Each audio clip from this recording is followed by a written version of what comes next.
I was so sure it would be the perfect day for a winter hunt. The kind of morning that promises something special. January 27th, 2022, marked in my calendar weeks in advance. The forecast had predicted ideal conditions. Light snowfall overnight with clear skies by dawn. Perfect tracking conditions, perfect visibility. The car ride to Harrisville State Park felt oddly quiet, except for the heater rattling against the cold and my German Shepherd Jax panting in the back seat. Every few miles I glanced over my shoulder to make sure he was as fired up as I was. He always seemed to know when we were headed somewhere with open space and fresh air. "Today's the day, buddy," I said, reaching back to scratch behind his ears. His tail thumped against the seat in response. "We'll bring home something good." I'd been coming to these woods since I was a kid, tagging along with my uncle. Back then, I was just the pack mule, carrying equipment and listening to hunting stories that grew more elaborate with each telling.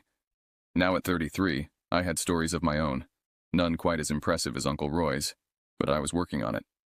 My truck's tires crunched through the fresh snow as I pulled into the nearly empty parking area.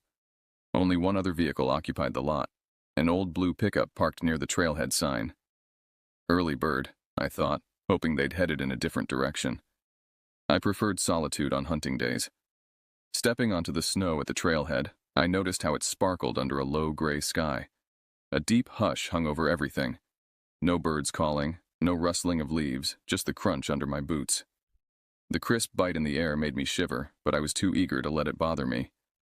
Jax tugged at the flimsy, retractable leash, sniffing and pawing at the ground, as if he already had a lead on something. I tried not to think about how cheaply made that leash felt in my hand. I should have invested in a proper lead, the kind designed for working dogs, not the discount store variety I'd grabbed on impulse. The plastic handle was already showing stress marks from previous outings, but I'd convinced myself it would hold for one more trip. "Easy, Jax," I murmured, adjusting my rifle strap across my shoulder. The weight of it felt reassuring, a connection to generations of hunters before me. I checked my pocket for extra ammunition and made sure my hunting knife was secure on my belt. The forest opened before us like a scene from a winter postcard. Fresh powder blanketed the ground, unmarred except for the occasional rabbit track or deer trail. Barren tree branches stretched toward the sky, their dark silhouettes stark against the snow. In the summer, these woods teemed with hikers and families. In winter, they became a different world altogether, silent, primal, and sometimes unforgiving. I breathed deeply, filling my lungs with the clean, sharp air. This was what I needed after months of being cooped up in my small accounting office, staring at spreadsheets until my vision blurred. Out here, surrounded by wilderness, I felt more like myself. Everything seemed serene at first, but I remember spotting strange canine tracks in the snow. They looked a bit larger than the usual fox prints I'd seen around these parts. My pulse quickened, and I could sense Jax honing in on the scent. In that moment, I convinced myself it was just a stray dog, or maybe a coyote passing through. Michigan winters can turn even familiar animals into elusive shadows. As we ventured deeper along the trail, the forest grew denser. Sunlight filtered through the canopy in weak, diluted beams that barely warmed the skin. I checked my watch, 9:17 a.m. We had plenty of daylight ahead of us, though in winter, the sun always seemed to race toward the horizon faster than expected. Jax's energy rose, and a little voice in the back of my mind warned me to keep calm. Instead, I started talking him up, telling him to find whatever's out there. It was an idiotic move. He was already excited, and my words only fueled his enthusiasm. Before I knew it, the plastic handle of that bargain leash started to bend. I gripped it tighter, but Jax gave one mighty pull, and the cord snapped. In the blink of an eye, he darted off between the trees, paws kicking up clouds of powder. "Jax!" I shouted, my voice sounding strangely muffled in the snow-laden air. "Jax, come!" The only response was the fading sound of his excited barking as he disappeared into the underbrush. I stood frozen, watching the spot where he'd vanished, suddenly aware of how alone I was. The temperature seemed to drop several degrees in an instant. I reached for my phone, thinking I should mark my location before going after him. The screen showed no service, not unusual for these parts. I tucked it away, cursing under my breath. I'd trained Jax to return to my whistle, but in his current state of excitement, I doubted he'd hear it, let alone obey. The beginnings of real worry crept into my mind. Jax was a domesticated animal, not a wild hunter. If he encountered something dangerous, a coyote, a bear, or even a territorial buck, he wouldn't know how to handle himself. The thought of him injured somewhere in these vast woods made my stomach lurch. I shouldered my rifle more securely and started after him, following his tracks in the fresh snow. I'd come to hunt, but suddenly the day had transformed into something altogether different, a desperate search for my companion. My hands shook as I shouted for him, but my voice seemed to vanish in the stillness. For a second, I felt rooted to the spot, overwhelmed by the sight of my dog disappearing into a wild expanse. Then my body lurched forward and I tore after him, trudging through snow that seemed to get deeper with every step. I could see his tracks, spaced far apart from his bounding stride. The forest around me felt larger and colder now that I was alone. My breathing started to get rough, a mix of worry and the frantic pace I was forcing on myself. If Jax found an actual coyote or something worse, he might get hurt. And if I couldn't keep up with him, he could be gone for good. The deeper I went, the more anxious I became. It felt like each tree watched me rush by, not a single branch shifting. The hush had turned ominous, and I kept expecting something to bolt out of the shadows. I tried calling Jax again, voice cracking. The wind picked up, whistling through the bare branches overhead. It carried flecks of snow that stung my exposed cheeks and forehead. I pulled my hat lower, wishing I'd worn a face mask. My breath clouded before me in rapid puffs as I pushed forward, following Jax's increasingly scattered tracks. In the distance, I heard him barking, but the echo played tricks on my ears, making it impossible to pinpoint his direction. I pressed on, ignoring the tremor in my legs. The ground was slick in places, hidden ice patches waiting for a misstep. Panic started to creep into my thoughts. If I lost the trail, there was no guarantee I'd find it again. Jax was a big dog, but the woods are bigger. My mind raced with possibilities, each worse than the last. What if he fell through ice on the creek? What if he encountered a pack of coyotes? What if he simply ran too far and couldn't find his way back? The isolation of the forest suddenly felt oppressive rather than liberating. I checked my watch again, 10:03 a.m. Less than an hour since we'd started, but it felt like an eternity. I'd covered nearly a mile following Jax's trail, moving deeper into a section of the park I wasn't familiar with. The trees here grew closer together, their branches forming a dense network overhead that blocked most of the already weak sunlight. So I pushed forward, adrenaline urging me to keep going no matter how numb my fingers felt or how stiff my joints had become from the cold. There was only one goal at that moment: find Jax, latch onto him somehow, and get the both of us out of this place. Little did I know, the real danger hadn't even begun. The terrain began to change, sloping gradually downward. I knew the creek ran through this part of the forest, a narrow, rocky waterway that would be partially frozen this time of year. In summer, it was little more than a pleasant babble over smooth stones. In winter, it transformed into a treacherous ribbon of ice and frigid water. I slowed my pace, trying to regain control of my breathing. The exertion had me sweating beneath my layers, a dangerous condition in cold weather. If I pushed too hard and soaked my clothes with perspiration, hypothermia would become a real threat when I eventually stopped moving. Jax's barking grew louder, more insistent. He had found something. I quickened my pace again, recklessness overtaking caution. I caught a glimpse of Jax darting onto a narrow, half-forgotten trail that ran along the creek. Even though I'd been here in the summer, everything looked completely foreign under so much snow. My boots hit patches of ice more than solid ground, and the edges of the path were dangerously slick. But I barely thought twice. I needed to catch up before he vanished for good. The slope ahead was brutal. I tried to walk carefully, but Jax was already bounding up ahead, his tracks spaced too far apart for me to match in a normal stride. I hurried, and my foot slid on a hidden patch of ice. 1 minute I was upright, the next I was hitting the ground so hard it jarred my teeth. My lungs seized up. My vision blurred around the edges. Instinct made me twist, trying to dig my hands into the snow, but I was on a downhill slide. Every rock and jutting root bruised me on the way down. I reached out for anything to stop the momentum. My fingers brushed something, a branch maybe, but it snapped instantly. The world spun around me, a kaleidoscope of white snow, gray sky, and dark tree trunks.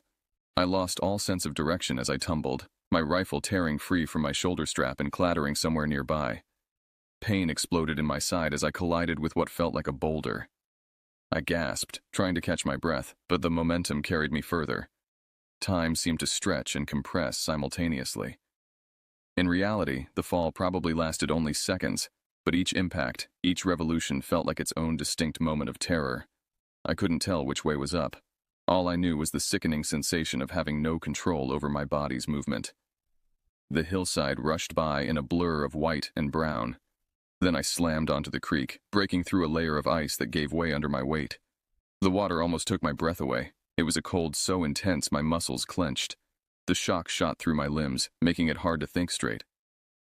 Struggling onto all fours, I felt the stream creeping up my elbows. My jacket and pants soaked it up like a sponge. The creek wasn't deep, perhaps 2 feet at its center, but the temperature was brutal. January in northern Michigan meant water temperatures just above freezing. The human body can withstand such cold for only minutes before hypothermia sets in. One wrong move, and I'd submerge my entire body in that freezing mess. With a desperate push, I managed to get my torso onto thicker ice near the bank, then crawled until I was clear of the water. That's when the pain in my leg flared up. My pant leg was torn and blood was staining the snow. I tried to stand, wincing as my knee threatened to buckle. There was a sharp, pulsing throb like a warning light in my brain. I looked up the slope I'd just descended. It wasn't particularly steep, but the combination of ice and snow had made it treacherous. My rifle lay about halfway up, partially buried in snow. I'd need to retrieve it, but first I had to assess the damage to my leg. I remember thinking that I'd be in deep trouble if an animal picked up the scent of fresh blood. With my luck, there might be a hungry coyote lurking in the distance, watching for an easy meal. I peeled back the torn fabric of my pants to reveal a jagged gash on my right knee, about 3 inches long. It wasn't dangerously deep, but it was bleeding steadily. I scooped up a handful of clean snow and pressed it against the wound, gritting my teeth against the sting. The cold would help constrict the blood vessels at least. Looking around, I realized I'd lost my bearings completely. The creek stretched in both directions, curving out of sight among the trees. The sun was hidden behind uniform gray clouds, offering no directional guidance. My phone was still in my pocket, but when I pulled it out, the screen remained dark. The impact or the water had killed it. Panic threatened to overwhelm me. I was injured, soaking wet in freezing temperatures with no communication and no clear path back to civilization. And my dog was still missing. Jax showed up, completely unfazed, panting like he'd just had the time of his life. Relief washed over me, but anger flickered too. I couldn't handle him bolting again, so I grabbed the broken cord from his side and tied it around my wrist. "Where the hell have you been?" I rasped, my voice shaking with cold and relief. He just wagged his tail, oblivious to my predicament. In his mind, this was all part of a grand adventure. For me, it was rapidly becoming a nightmare. My fingers shook from the cold, and it felt like the wind was trying to slice through every layer of clothing I had on. I knew I needed to move, to get circulation flowing through my extremities. Hypothermia was the immediate threat. Wet clothes in winter conditions could kill faster than almost anything else in these woods. I looked at my watch again, surprised to find it still working, 10:37 a.m. The fall and its aftermath had consumed barely half an hour, though it felt like hours had passed. I still had daylight, but my situation was precarious. Climbing up the bank became a test of will. The snow soaked into my gloves each time I touched the ground, and I was limping so badly I had to half-drag my leg. I managed to retrieve my rifle, brushing off the snow and checking for damage. The scope seemed intact, a small mercy. I tried to orient myself, searching for landmarks. The park covered nearly 2,000 acres, and I'd wandered well off the marked trails. The creek might lead to a more traveled area, but following it would mean slower going. The alternative was striking out directly through the woods, hoping to intersect a trail. I decided to climb to higher ground first, to get a better view. Each step sent pain shooting through my injured knee, and my wet clothes had begun to freeze in places, becoming stiff and even more uncomfortable. Jax stayed close now, sensing perhaps that something was wrong. When I reached a small clearing at the top of a rise, I paused to catch my breath. The landscape spread out before me, an endless sea of trees, their dark trunks stark against the snow. No sign of trails, roads, or structures, just wilderness stretching in every direction. A new wave of fear washed over me. I was more lost than I'd initially thought. The familiar paths I'd traveled hundreds of times might as well have been in another country. Winter had transformed everything, erasing the markers I relied on during warmer months. It must have been 2 miles or more back to the car, but it felt like crossing some frozen wasteland. The quiet of the woods did nothing to calm me. Every crack of an ice-laden branch overhead made me flinch, and I kept checking behind me, convinced something might step out from the trees. I tried to remember the basics of wilderness survival. Priority 1, find shelter. Priority 2, build a fire. But my matches were soaked, my lighter somewhere in the snow where I'd fallen. Besides, I wasn't stranded in remote wilderness, I was in a state park. There had to be a way out. I decided to head in what I hoped was a northerly direction, where the main trail should be. Each step was agony, but standing still meant certain hypothermia. My wet jeans had begun to freeze, creating a bizarre stiffness that made walking even more difficult. Time seemed to stretch and contract. The gray sky offered no clues about the hour. Only my watch, which I checked compulsively, told me that minutes were indeed passing. Jax stayed by my side, occasionally looking up at me with what seemed like concern. The cord around my wrist was a lifeline now, keeping us together. My thoughts grew increasingly scattered, a bad sign. I knew hypothermia affected cognitive function first. I forced myself to focus, to put one foot in front of the other. Just keep moving. Just keep moving. When I finally spotted the faint outline of the parking lot, my throat tightened. That battered old car looked like the only safe place on earth. I nearly collapsed against it, fumbling for my keys, my wet gloves making it impossible to grip anything. Jax hopped in the back seat on his own, tail wagging, while I cranked the heater and peeled off my soaked jacket. I threw my rifle onto the floor, realizing there was no way I'd be firing any shots in this condition. My hands were numb, and I was still bleeding. The digital clock on the dashboard read 12:23 p.m. Nearly 3 hours had passed since we'd set out. It felt like days. The first aid kit was tucked under the passenger seat, and I tore into it like a lifeline, bandaging my knee with unsteady hands. Warm air finally blasted from the vents, but my teeth kept chattering, and I couldn't stop replaying each second of that descent down the hill. I peeled off my frozen gloves, wincing as circulation returned to my fingers in painful tingles. My hands were pale, with alarming white patches on several fingertips, the early signs of frostbite. I held them directly in front of the heating vent, enduring the burning sensation as they slowly warmed. The bleeding from my knee had slowed, but the wound needed proper cleaning and probably stitches. My entire right side ached from the impacts during the fall.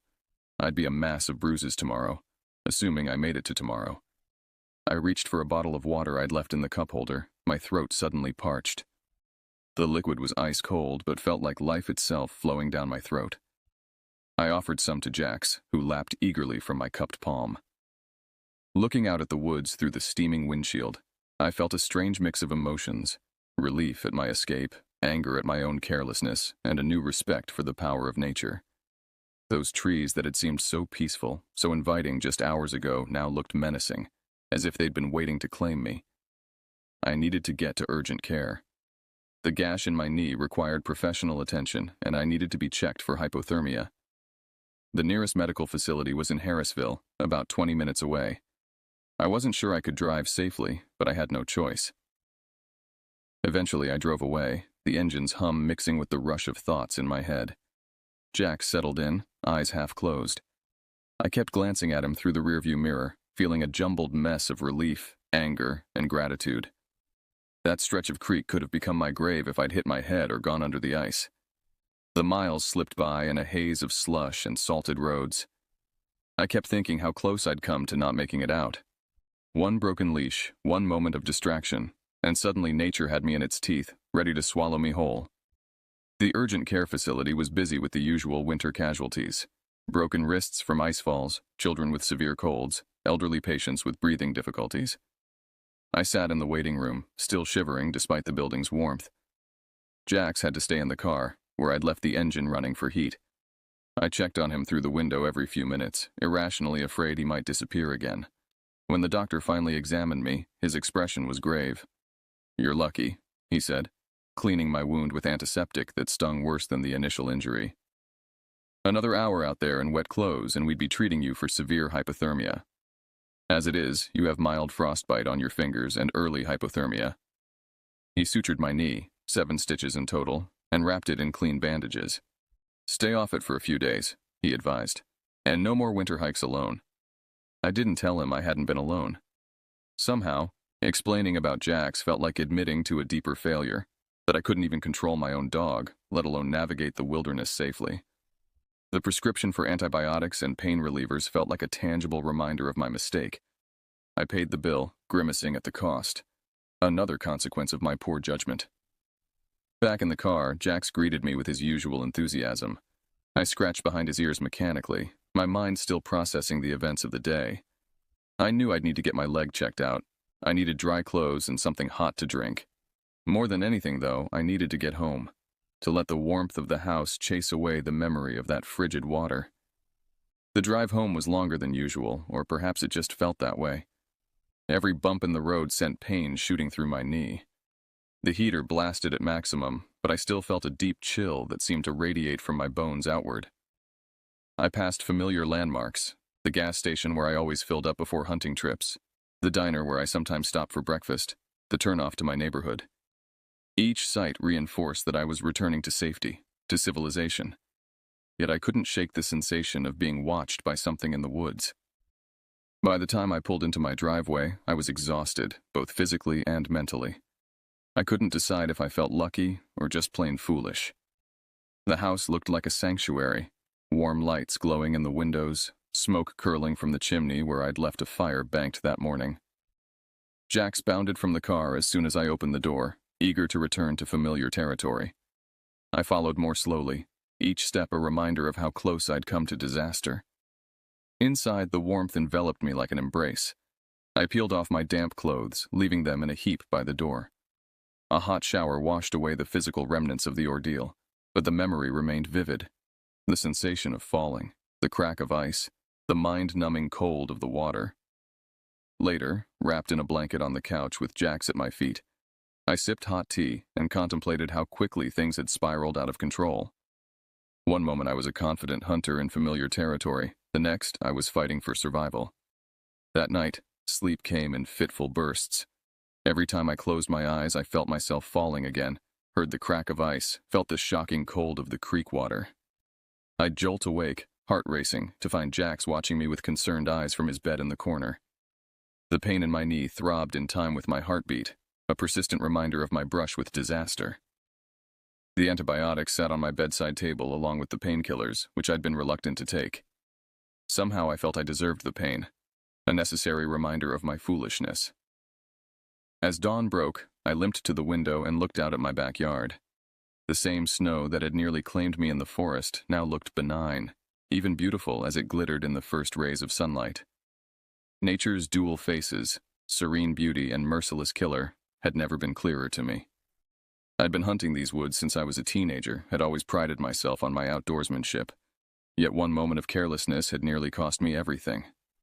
The cheap leash, the excitement egging Jax on, the reckless pursuit, all preventable mistakes. Over coffee, I found myself online ordering a proper hunting harness for Jax, the kind with reinforced stitching and a secure clasp that wouldn't fail under pressure. I added a personal locator beacon to my cart as well, along with waterproof matches and an emergency blanket for my pack. Small investments that could mean the difference between life and death. The doctor had advised staying off my leg, but restlessness drove me to pace the house, Jax following at my heels as if afraid to let me out of his sight. Perhaps he sensed how close we'd come to not making it home at all. I canceled my plans for the coming weekend, another hunting trip I'd been looking forward to for months. It wasn't just the injury keeping me away, it was a newfound respect for the dangers lurking in those familiar woods. I needed time to recover, not just physically, but mentally, to rebuild the confidence that had been shattered along with the ice on that creek. In the following days, friends called to check in. I told them a sanitized version of events, a slip on ice, a minor injury. The full story felt too raw, too personal to share. How could I explain the moment when I realized I might not make it out?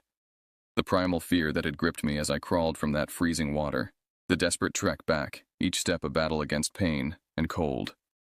A week later, my knee was healing well, though the doctor warned I might feel twinges in cold weather for years to come, a permanent souvenir of my misadventure. The frostbitten patches on my fingers had peeled, revealing new, tender skin beneath. I limped to my front door, Jax by my side, vowing I'd never let a scrap of cheap plastic determine our fate again. The forest would be waiting when I was ready to return, not as a conquered territory, but as a powerful force deserving of respect and careful preparation. Winter hunts aren't games, and careless decisions can turn a simple outing into a nightmare. Nature doesn't care about experience or confidence. It simply exists, indifferent to human folly. This lesson, etched into my memory and my flesh, would guide every future venture into the wilderness.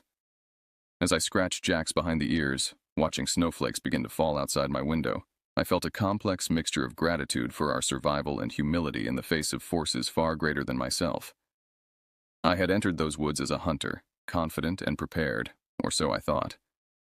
I had emerged as something else, a student perhaps, with a newfound appreciation for the thin line between adventure and disaster.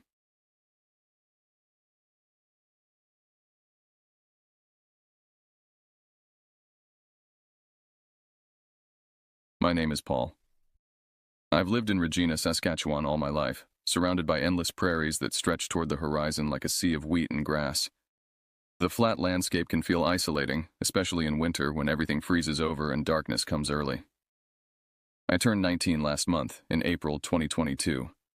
At 68 inches and 260 pounds, I've always been the biggest guy in any room. People often assume nothing frightens me because of my size. Most of the time, they're right. Regina might seem unassuming to outsiders, just another Canadian prairie city with modest buildings and wide streets. But like any place with history, it has its secrets. Growing up here, I heard whispers of strange occurrences, unexplained phenomena that people discussed in hushed tones. The indigenous communities in particular maintained rich oral traditions about entities that walked the boundary between our world and something else. As a child, I was fascinated by paranormal accounts. I devoured books about unexplained phenomena, watched documentaries late into the night, and questioned anyone willing to share stories. My parents found my interest amusing, but harmless. Imagination is healthy for a growing boy, my mother would say, though her expression sometimes betrayed concern when I'd excitedly recount the latest terrifying tale I'd discovered. Despite this lifelong fascination, I never experienced anything truly inexplicable myself, not until I was 16. The event that occurred that summer night changed how I perceive reality. It remains burned into my memory, resurging in nightmares and quiet moments when my guard is down. Winter in Saskatchewan is brutal, but summer brings its own intensity. Long days that stretch past 10 p.m., humid heat that builds toward afternoon thunderstorms, and nights alive with insects. The prairies transform from barren expanses to lush fields teeming with life. The tall grass waves in the breeze like water, concealing whatever might move beneath. What happened to me occurred during one of these summer nights, when the air hung heavy with moisture and distant heat. Lightning occasionally illuminated the horizon. But to understand why I was where I was, and why what I saw affected me so deeply, I need to explain how deeply embedded the local legends had become in my thinking. My freshman year of high school introduced me to Michael, whose family had moved to Regina from Manitoba.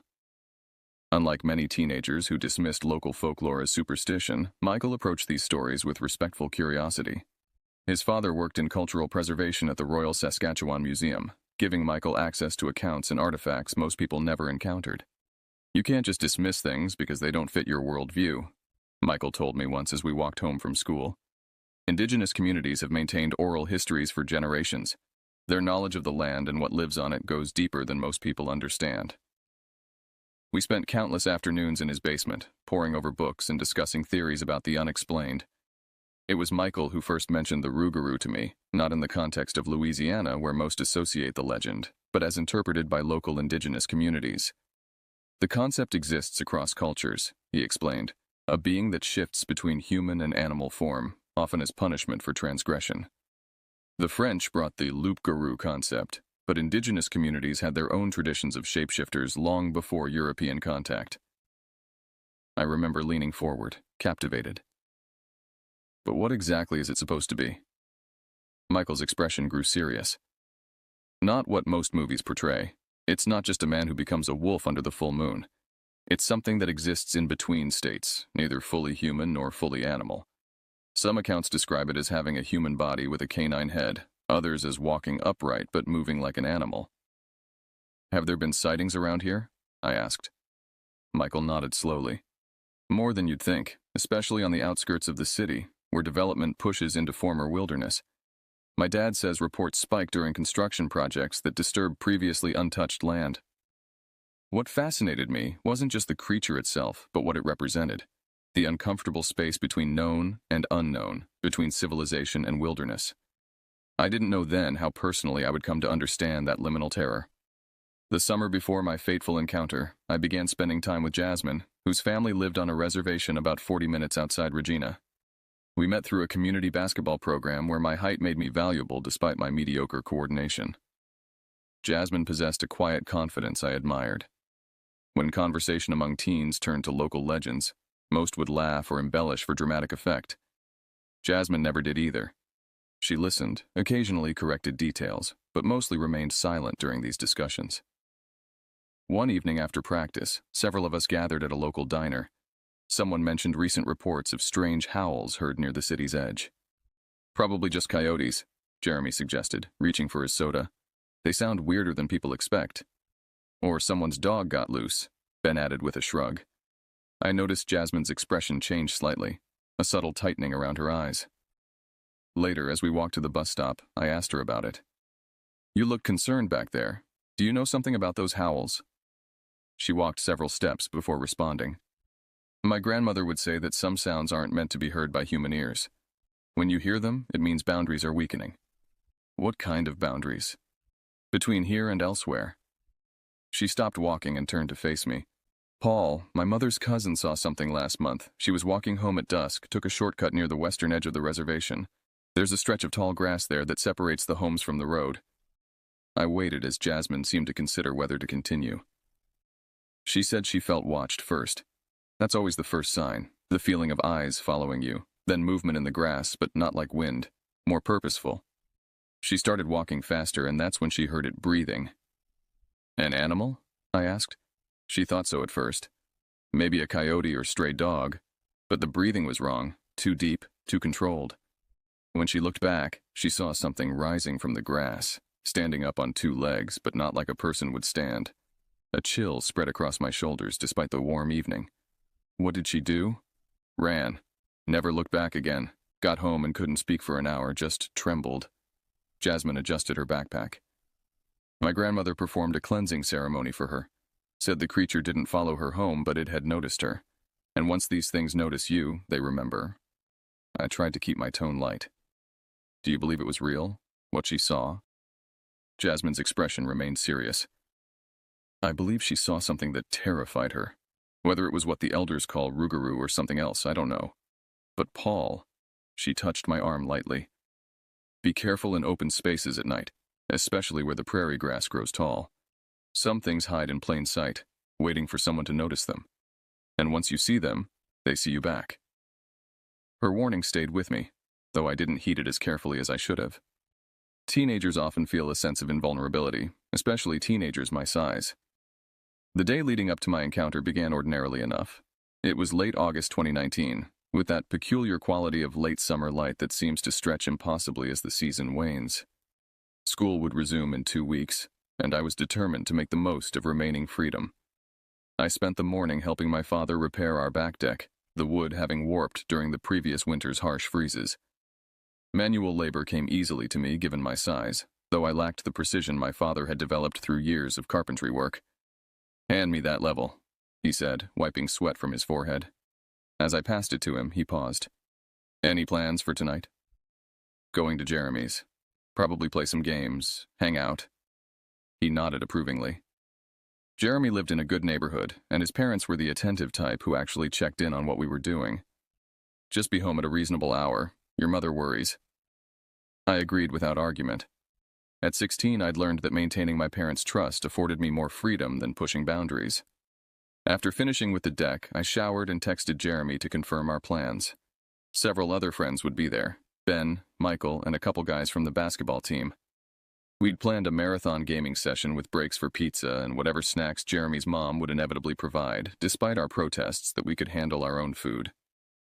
The afternoon passed quickly as I helped my mother with groceries and finished summer reading assignments I'd procrastinated on. Around 6, I grabbed my backpack with a change of clothes, my wireless controller, and a few energy drinks I'd smuggled past my mother's watchful eye. I'm heading out, I called, already halfway through the door. Be careful, my mother responded, her typical farewell. Call if you need anything.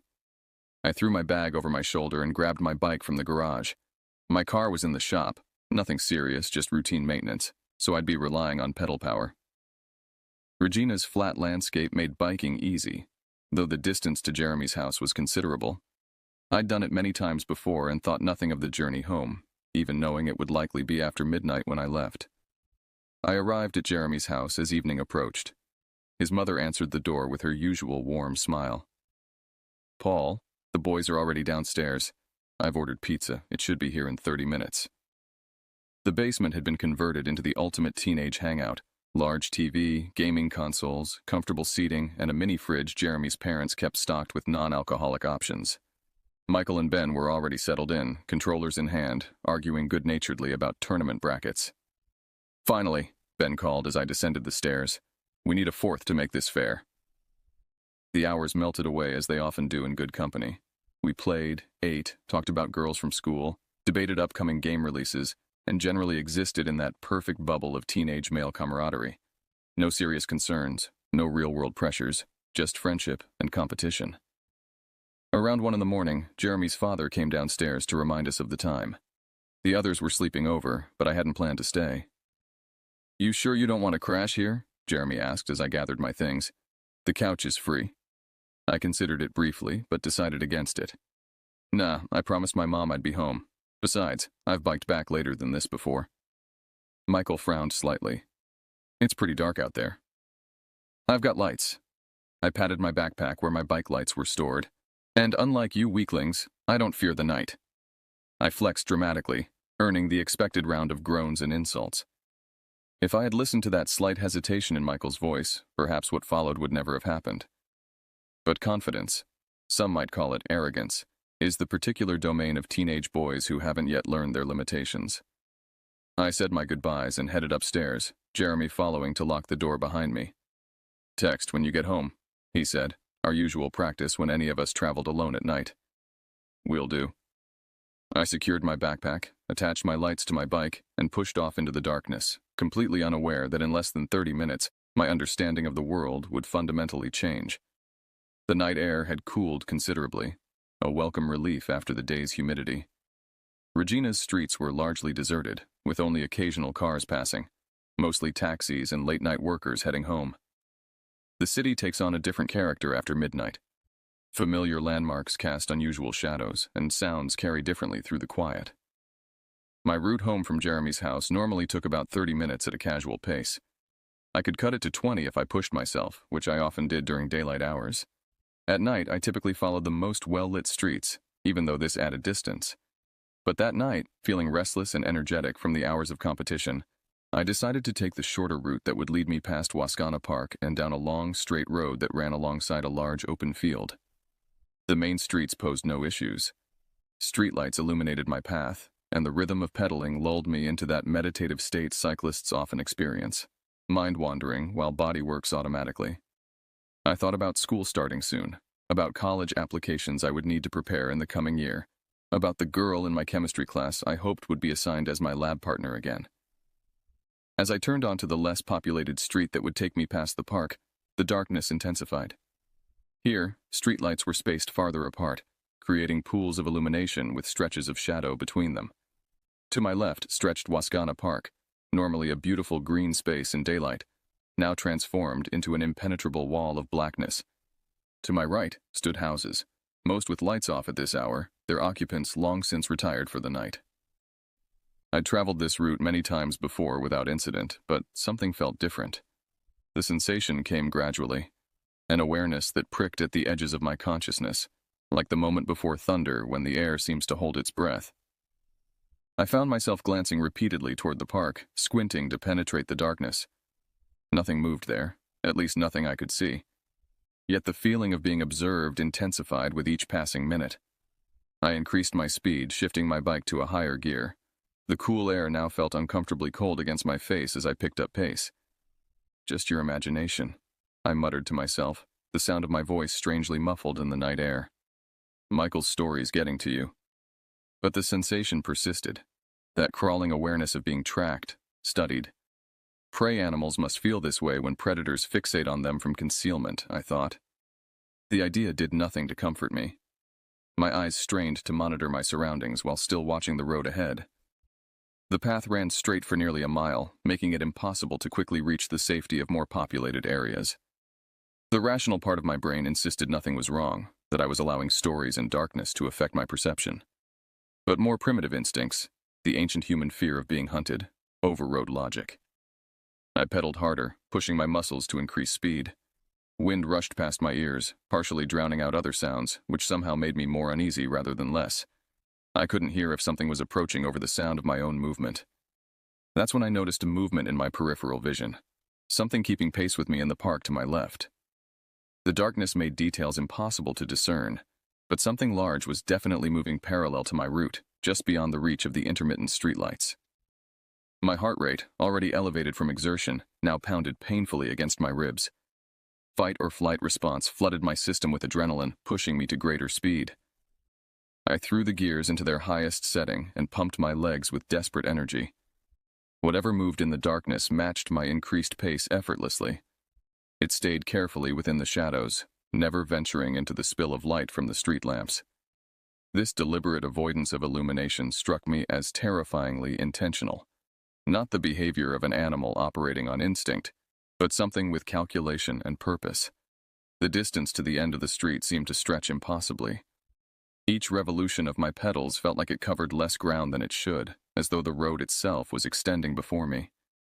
Sweat beaded on my forehead despite the cool night air, and my breathing became ragged.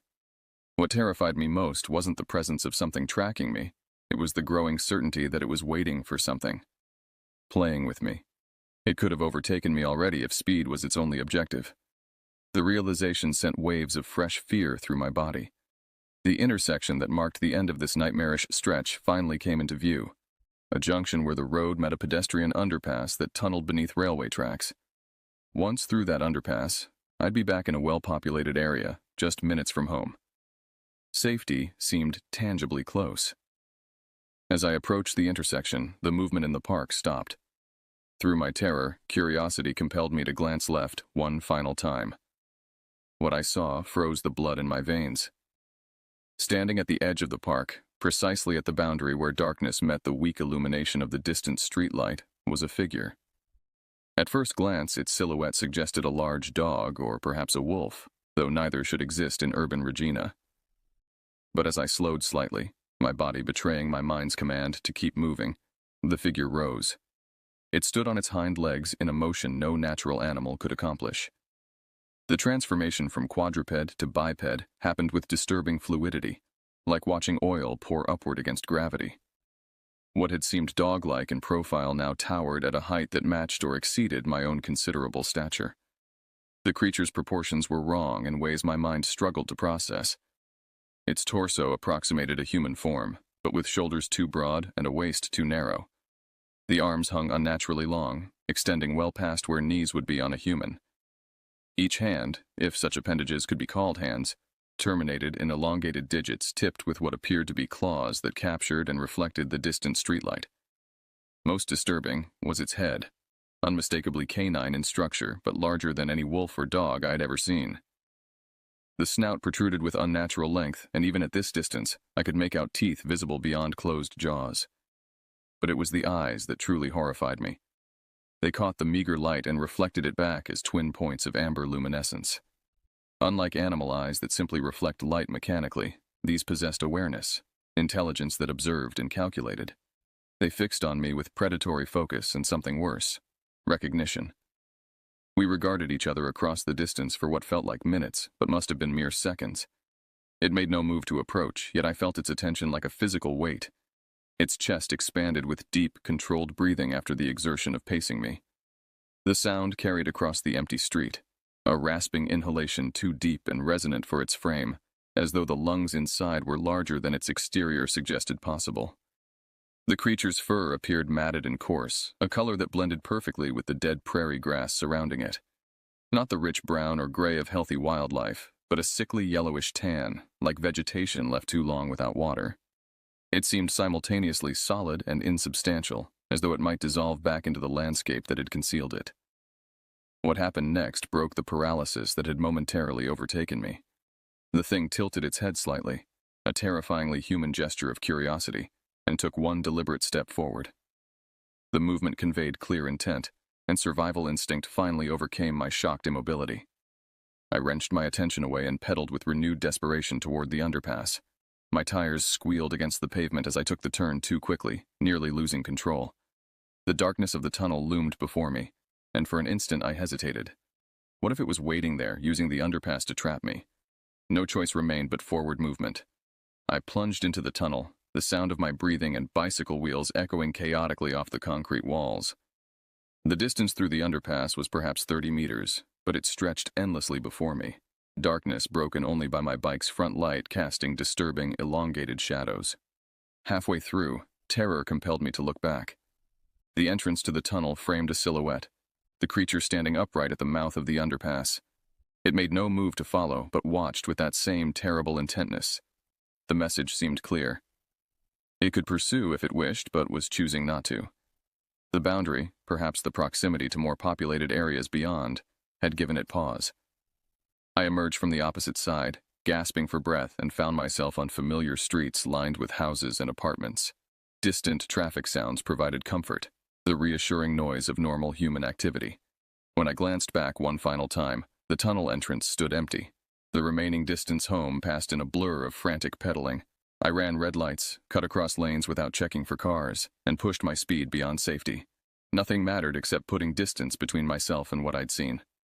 I arrived home drenched in sweat, hands trembling so badly I struggled to lock my bike in the garage.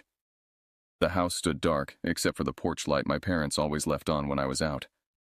I fumbled with my keys at the door, dropped them twice before managing to insert them in the lock, and practically fell into the entryway.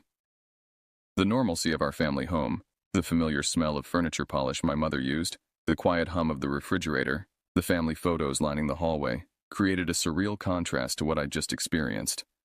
I stood in the darkened entryway, back pressed against the closed door, struggling to regulate my breathing and organize my thoughts. My phone vibrated in my pocket, Jeremy texting to check if I'd made it home. I pulled it out, stared at the screen without comprehension for several seconds, then managed to type, "Home safe," with shaking fingers. The mundane exchange felt impossibly distant from my current reality. Sleep was out of the question. I moved through the house like a ghost, checking window locks, peeking through blinds at the empty street, starting at every normal house sound. I finally settled on the living room couch, unwilling to go upstairs to my bedroom with its windows overlooking the backyard. I left the TV on with the volume low, needing the comfort of human voices and light. Morning arrived after what felt like years. I must have eventually succumbed to exhaustion because I woke to sunlight streaming through windows and my mother's concerned expression as she stood over me. "Paul? Why are you sleeping down here? Are you feeling okay?" I blinked up at her, the previous night's terror momentarily forgotten, then rushing back in a flood of adrenaline. I got in late.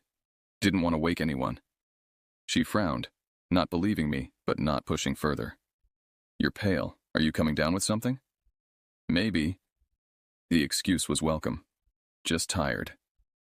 In daylight, surrounded by normality, doubt began to creep in. Had I actually seen what I thought I saw?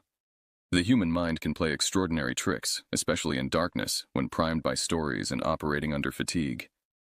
Perhaps it had been a large dog, and my imagination had transformed it into something more sinister. Or maybe someone had been walking their German Shepherd and stopped to watch me pass. The transformation from 4 legs to 2, merely the owner standing up from crouching beside their pet. These rationalizations provided temporary comfort, but couldn't entirely dispel the memory of those eyes watching me with unnatural intelligence, or the wrongness of the proportions as it stood upright. Most disturbing was the purposefulness of its behavior, the precise way it had paced me while remaining hidden, revealing itself only at the boundary where my escape was assured.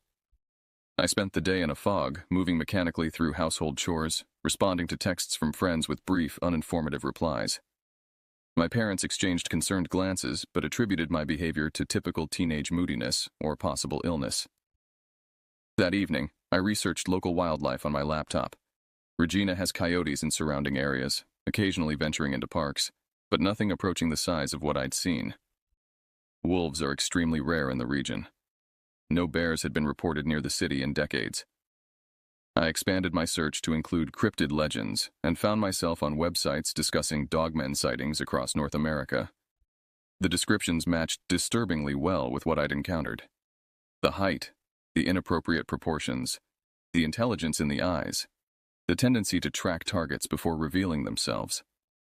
Many accounts mentioned the same yellowish-brown coloration I'd observed.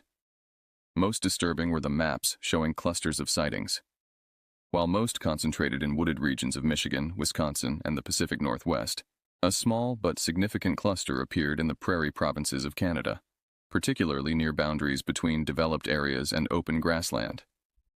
I discovered that around the same time as my encounter, local news had reported several pet disappearances in neighborhoods bordering Wascana Park.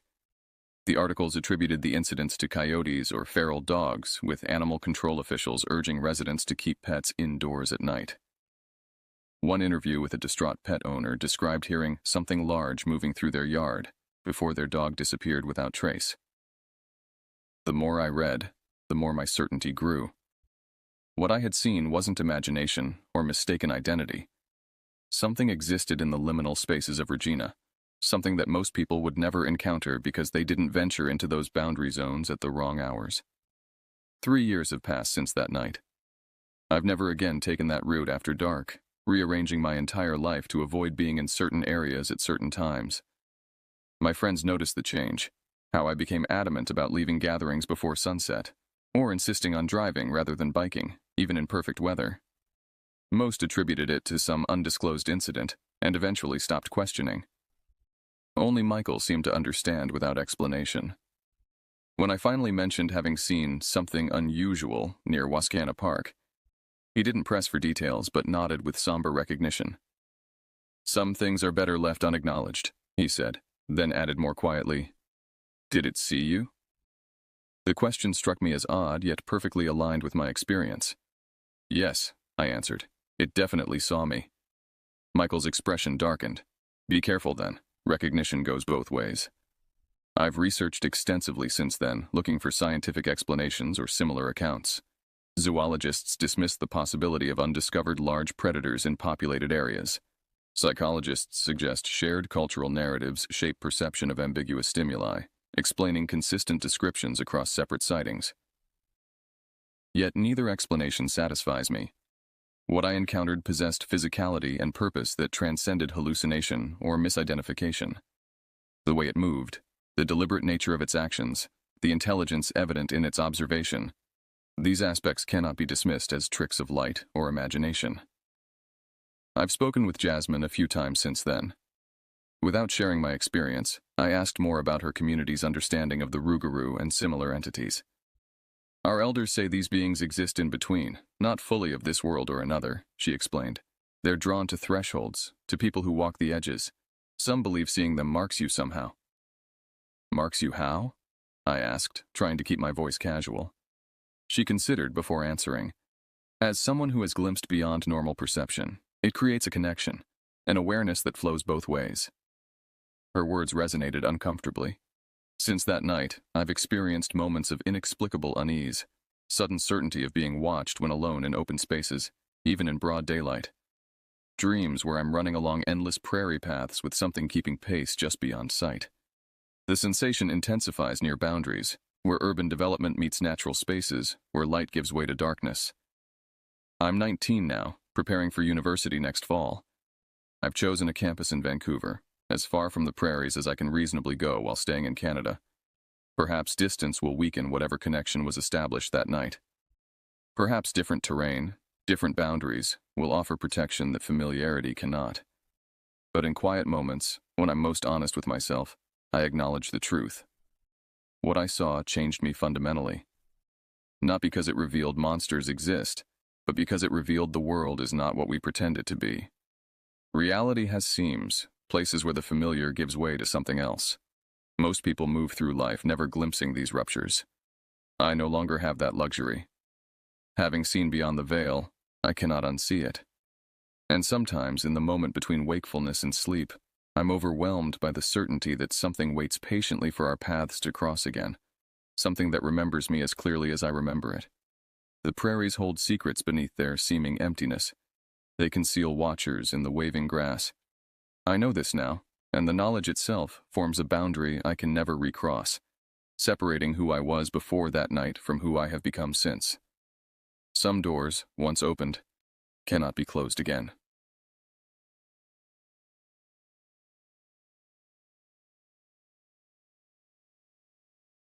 I never wanted to move to Pine Ridge. In April of 2019, my mother Joanne packed our belongings into 2 weathered suitcases, herding my siblings and me into our rusted station wagon. We fled our home in Massachusetts under the cover of darkness, escaping my father's violent outbursts and broken promises. "It'll be different this time," Mom promised, her knuckles white against the steering wheel as we crossed state lines. I watched her eyes in the rearview mirror, hollow but determined. At 16, I understood what we were running from, but my younger siblings, Melody 12 years, Adam 10 years, and Ben 5 years, only knew we were going on an adventure. Pine Ridge was a forgotten logging town nestled in the Appalachian foothills. Dense forests surrounded clusters of homes, most in various states of disrepair. Cabin 8 at the Pinewood Lodge would become our sanctuary, a modest 2-story structure with faded yellow paint and creaking floorboards that whispered with every step. The caretaker, Mr. Wilson, handed Mom the keys with a smile that didn't reach his eyes. "Rent's due first of the month. Keep to yourselves and you'll do fine here." His gaze lingered on us children before he trudged back to his office at the front of the property. Our neighbors kept their distance those first few weeks. The O'Malleys in Cabin 7 nodded politely, but rarely spoke.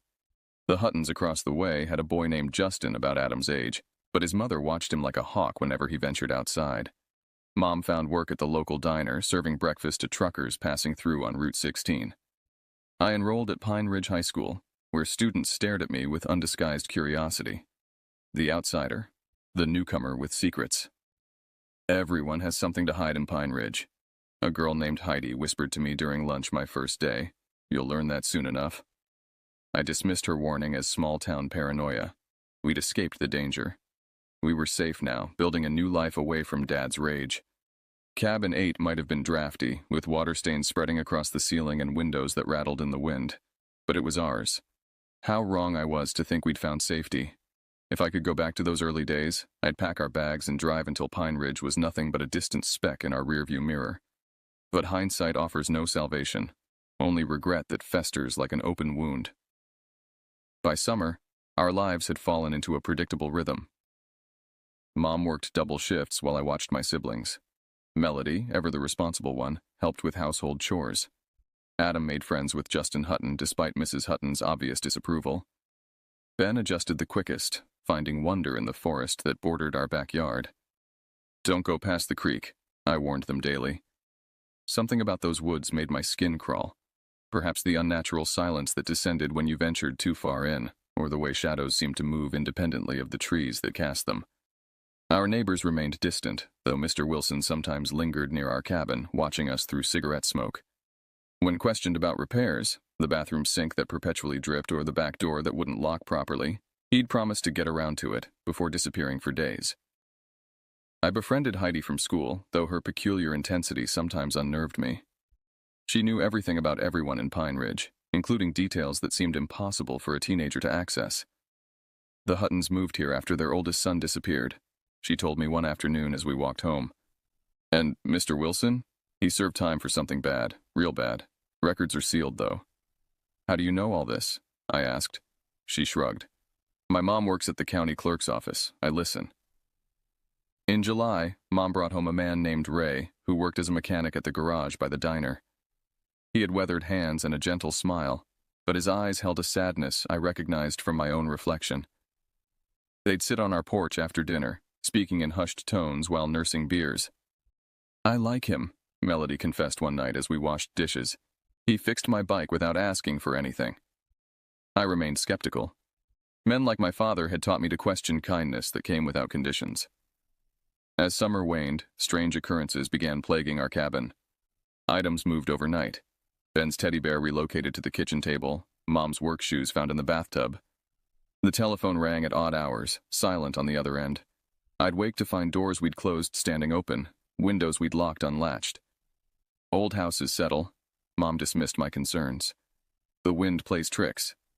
But it wasn't the house or the wind that left muddy footprints in the hallway one morning in August. It wasn't natural forces that carved a small, precise X into our front door while we slept. Something was marking us, watching us, waiting. By September, I couldn't shake the feeling of being observed. Walking home from school, I'd feel eyes tracking my movement through the trees. At night, shadows passed beneath our windows, too deliberate to be wildlife. Mom dismissed my concerns. "You've always had an active imagination," she said, distracted by bills spread across the kitchen table. Work had slowed at the diner as tourist season ended, and her smile grew more strained with each passing day. Ray began staying overnight occasionally. I'd hear their hushed arguments through the thin walls, something about money and the job and whether it was worth the risk. When confronted, Mom assured me everything was fine. "Ray's just helping us get ahead," she said, tucking a strand of hair behind her ear, a tell I recognized from childhood, her signal that she wasn't being entirely truthful. One Tuesday afternoon in early October, I returned from school to find Mrs. Hutton waiting on our porch. Her face was drawn, eyes darting nervously toward the tree line. "Keep your little ones close," she whispered, gripping my arm. "There's talk in town. Bad people coming around again." "What people? What are you talking about?" She shook her head. "History repeats. We didn't listen last time, just be careful." She hurried away, looking over her shoulder repeatedly. That evening, I relayed the conversation to Mom. Ray, who'd been fixing our leaky faucet, straightened abruptly. "Marnie Hutton needs to mind her business," he snapped, exchanging a look with Mom I couldn't interpret. "It's nothing," Mom assured me. "Small towns breed gossip." 2 days later, Justin Hutton stopped coming to school. When Adam asked to visit him, Mrs. Hutton informed us through a barely opened door that they were leaving town for a while. The next morning, their cabin stood empty, curtains drawn. Heidi had her own theories. "It happens every few years," she explained during lunch. "Families just up and leave. No notice, no goodbyes. My mom says it's the anniversary effect." "Anniversary of what?" "The incident," she whispered, leaning closer. "Back in '92, a whole family was killed right here in Pine Ridge. Cabin 10, just 2 doors down from you. They never caught who did it." My blood went cold. "Why wouldn't anyone tell us this?" "Bad for business," she shrugged. "Besides, who'd want to relive that? The younger kids were—" She stopped suddenly, looking past me. "Your brother's waiting for you." Adam stood in the cafeteria doorway, his face unusually pale. "Mom called the school. We need to go home now." By the time we arrived, 3 police cruisers were parked outside our cabin. Officers combed the perimeter while Mom spoke with a detective on the porch, her voice rising in panic. "Someone broke in while I was at work," she explained when she saw us. "They didn't take anything valuable, just rearranged things. Left a message." "What message?" I demanded. Her eyes met mine, fear naked on her face. "Welcome home. October 18th, 2019. The date is seared into my memory. The last night of normalcy, the dividing line between before and after. Rain lashed against the windows as Mom prepared for her evening shift. Ray was coming over to watch us, a plan that irritated me. At 16, I was perfectly capable of looking after my siblings. "I don't need a babysitter," I protested. "He's not coming for you," Mom said, applying lipstick in the hallway mirror. "There's been break-ins all over town. I'd feel better knowing an adult is here." Melody had arranged to sleep at her friend's house across the property. "Katie's mom said I could stay for dinner," she pleaded, already packing her overnight bag. Mom hesitated. "Be back by noon tomorrow, and call when you get there." After they left, I helped Adam with homework while Ben watched cartoons. Ray arrived at 7, soaked from the rain and carrying a paper bag from the liquor store. "Got movies for the kids," he announced, producing a stack of DVDs alongside his six-pack. He seemed on edge, checking his watch repeatedly and peering through the curtains at intervals. "Expecting someone?" I finally asked. "Just jumpy with this weather," he muttered. "Lock the back door, will you?" At 9, I put Ben to bed, reading until his breathing deepened into sleep. Adam followed shortly after, exhausted from a math test earlier that day. I retreated to my room to finish an English essay, but my concentration kept breaking as Ray paced the living room below, the floorboards announcing each nervous circuit. The rain intensified around midnight. Between thunderclaps, I heard voices, Ray's, tight with controlled anger, and others I didn't recognize. male voices, at least two of them. Their conversation rose and fell, never quite audible enough to discern words. I crept to my door, cracking it open. The voices went silent immediately. Then Ray called up, falsely cheerful. "Everything okay up there?" "Fine," I answered, retreating back to bed but leaving my door ajar. More murmuring followed, then heavy footsteps on the stairs. I feigned sleep as my door pushed open, light from the hallway spilling across my bed. Someone stood watching me for long seconds before withdrawing. The house fell silent. Too silent in that unnatural way that signals something amiss rather than true quiet. I fought the urge to investigate, terror and curiosity waging war inside me. Terror won. I stayed in bed, listening to the blood pounding in my ears. I must have fallen asleep eventually because I jolted awake to a sound I still hear in nightmares. A single, choked cry from downstairs, abruptly silenced. Then the distinctive thud of something heavy hitting the floor. My bedside clock read 3:17 a.m. The storm had passed, leaving behind an eerie stillness broken only by hushed movement below. Drawers opening, cupboards closing, water running. I lay frozen, paralyzed by certainty that any movement would alert whoever was downstairs to my wakefulness. Minutes stretched into an hour as I listened to them methodically moving through our home. Finally, the back door opened and closed. Car doors slammed in the distance. Only when silence had truly descended did I allow myself to breathe normally again. Morning would reveal what darkness concealed, and morning would destroy every remnant of the life we'd tried to build. The insistent beeping of my alarm clock at 6:30 a.m. seemed obscene after such a night. Sunlight streamed through my window, mockingly cheerful. For a blissful moment, I wondered if I'd dreamed the entire episode, the voices, the thud, the searching. Then I noticed the silence. No cartoons blaring as Ben typically demanded first thing. No Ray snoring on the couch where he usually crashed. Not even the routine sounds of plumbing protests as someone showered. I pulled on a sweatshirt and stepped into the hallway. Adam and Ben's door stood ajar, their room empty, beds unmade. Fear clutched at my throat as I called their names, my voice echoing in the still house. The staircase creaked under my weight. Halfway down, a metallic smell hit me, copper and salt, unmistakable even to someone who had never encountered it in such quantity before. At the bottom step, I froze. The living room had been transformed into something from a nightmare, furniture overturned, walls spattered with crimson arcs and splashes, and in the center of it all, Ray lay sprawled on his back, eyes fixed on the ceiling, a dark cavity where his throat should have been. His chest was a ruined landscape of punctures and tears, the white of bone visible through shredded flesh. A hoarse sound escaped me. Not quite a scream, something more primal. I stumbled backward, colliding with the wall, unable to process what I was seeing. "Adam? Ben?" My voice cracked as I called for my brothers, praying they had somehow escaped whatever happened here. The kitchen yielded no answers, just more blood on the linoleum and a knife block with 2 slots empty. I forced myself to check every room, moving on autopilot, my mind retreating from the horror even as my eyes registered it. I found Adam in the downstairs bathroom, curled in the tub as if seeking shelter. His pajamas were saturated with blood, his small face frozen in an expression of absolute terror. Defensive wounds marked his hands and forearms. He had fought his attacker. Ben wasn't in the house. Neither was Melody, safely away at her sleepover. Small mercies that felt like nothing in the face of such devastation. Operating on instinct, I stumbled to the phone and dialed 911, my voice mechanical as I reported what I'd found. The dispatcher kept me on the line, asking questions I answered without comprehension. When sirens wailed in the distance, I walked outside and sat on the porch steps, staring blankly at the morning sun glinting off dew-covered grass.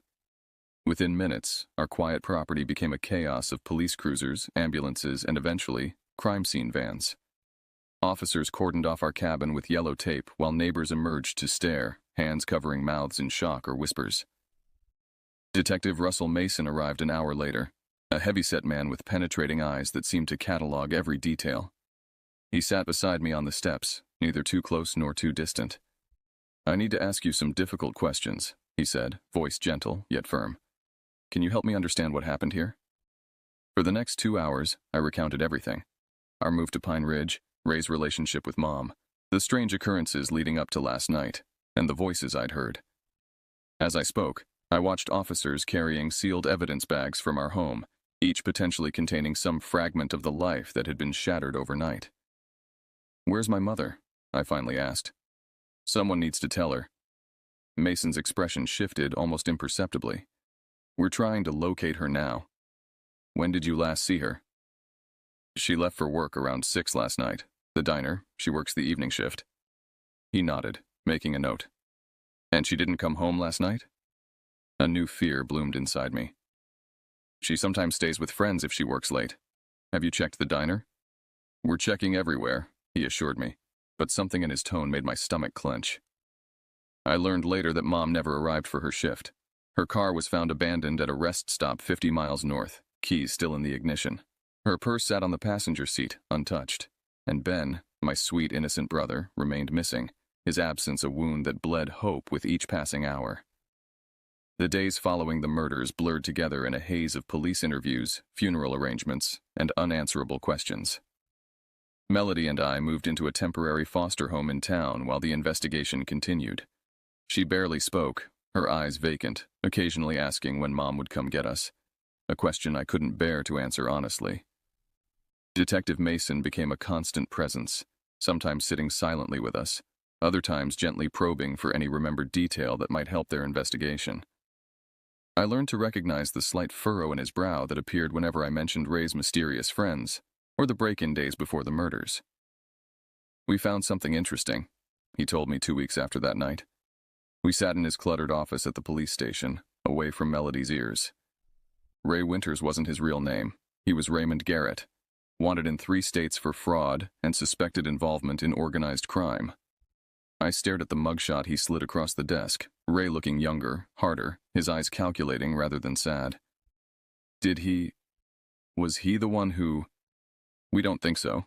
The evidence suggests multiple perpetrators, and Ray was definitely one of the victims. This was professional work."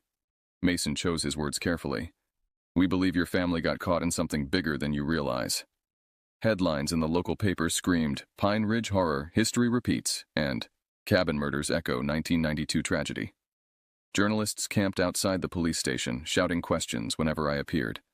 Locals whispered when I passed, their curiosity and pity equally unbearable. Heidi was the only person from school who visited, bringing homework assignments and unlikely theories about what happened. "The town has secrets," she insisted during one visit. "My mom says these cabins should have been demolished years ago, too much bad history." 1 month after the murders, they found Ben's backpack in the woods, 5 miles from our cabin. Inside was his favorite dinosaur toy and a child's drawing of what appeared to be 3 stick figures standing around a house. No other trace of him emerged, despite extensive searches. Mom remained missing. Her identification was discovered at a bus terminal in Cincinnati, but security cameras yielded no footage of her. It was as if she had simply vanished, a possibility that haunted me more than confirmation of her death might have. Nights were worst. Sleep came rarely, and when it did, I jerked awake, convinced I'd heard footsteps on the stairs or whispers outside my window. The foster home's locked doors and security system offered no comfort against the demons that had already proven they could find us anywhere. Winter descended on Pine Ridge, snow blanketing the forests and the abandoned Cabin 8, which remained sealed with police tape even as the investigation stalled. I watched from afar as icicles formed on its eaves, nature reclaiming what humanity had defiled. On Christmas Eve, Detective Mason visited with a small gift for Melody, a dollhouse she'd mentioned wanting, and news he delivered quietly while she played in another room. "We found blood evidence in the woods," he said. "It matches your mother's DNA. I'm sorry." I nodded, oddly numb. "And Ben?" He shook his head.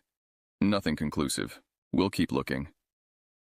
As snow fell outside, I realized part of me had died in that cabin along with Adam and Ray.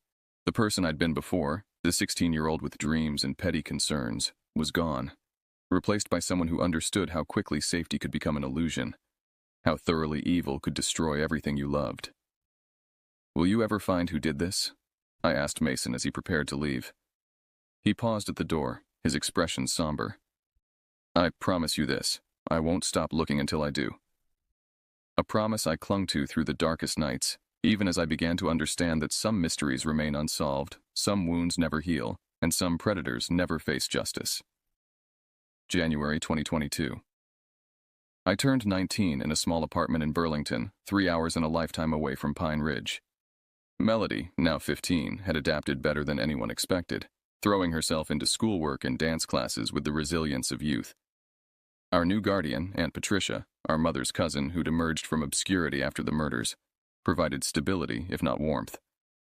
The investigation into what newspapers now called the Pine Ridge Massacre had gone cold.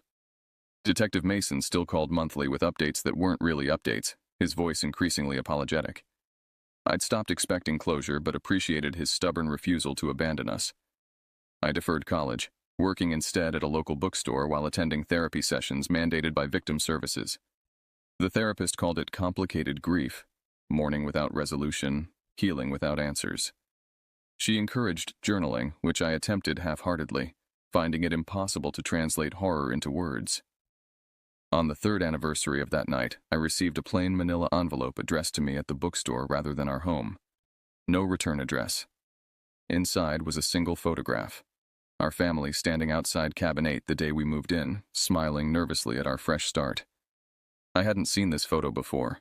We hadn't owned a camera. Someone had been watching us from the beginning.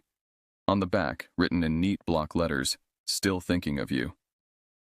I took it directly to the police station, hands shaking. The detective assigned to our case since Mason's retirement studied it under bright lights. "Postmarked from Cincinnati," he noted, "like the other evidence. We'll run tests, but these things rarely yield prints." That night, unable to sleep, I searched online for anything related to Pine Ridge and the murders.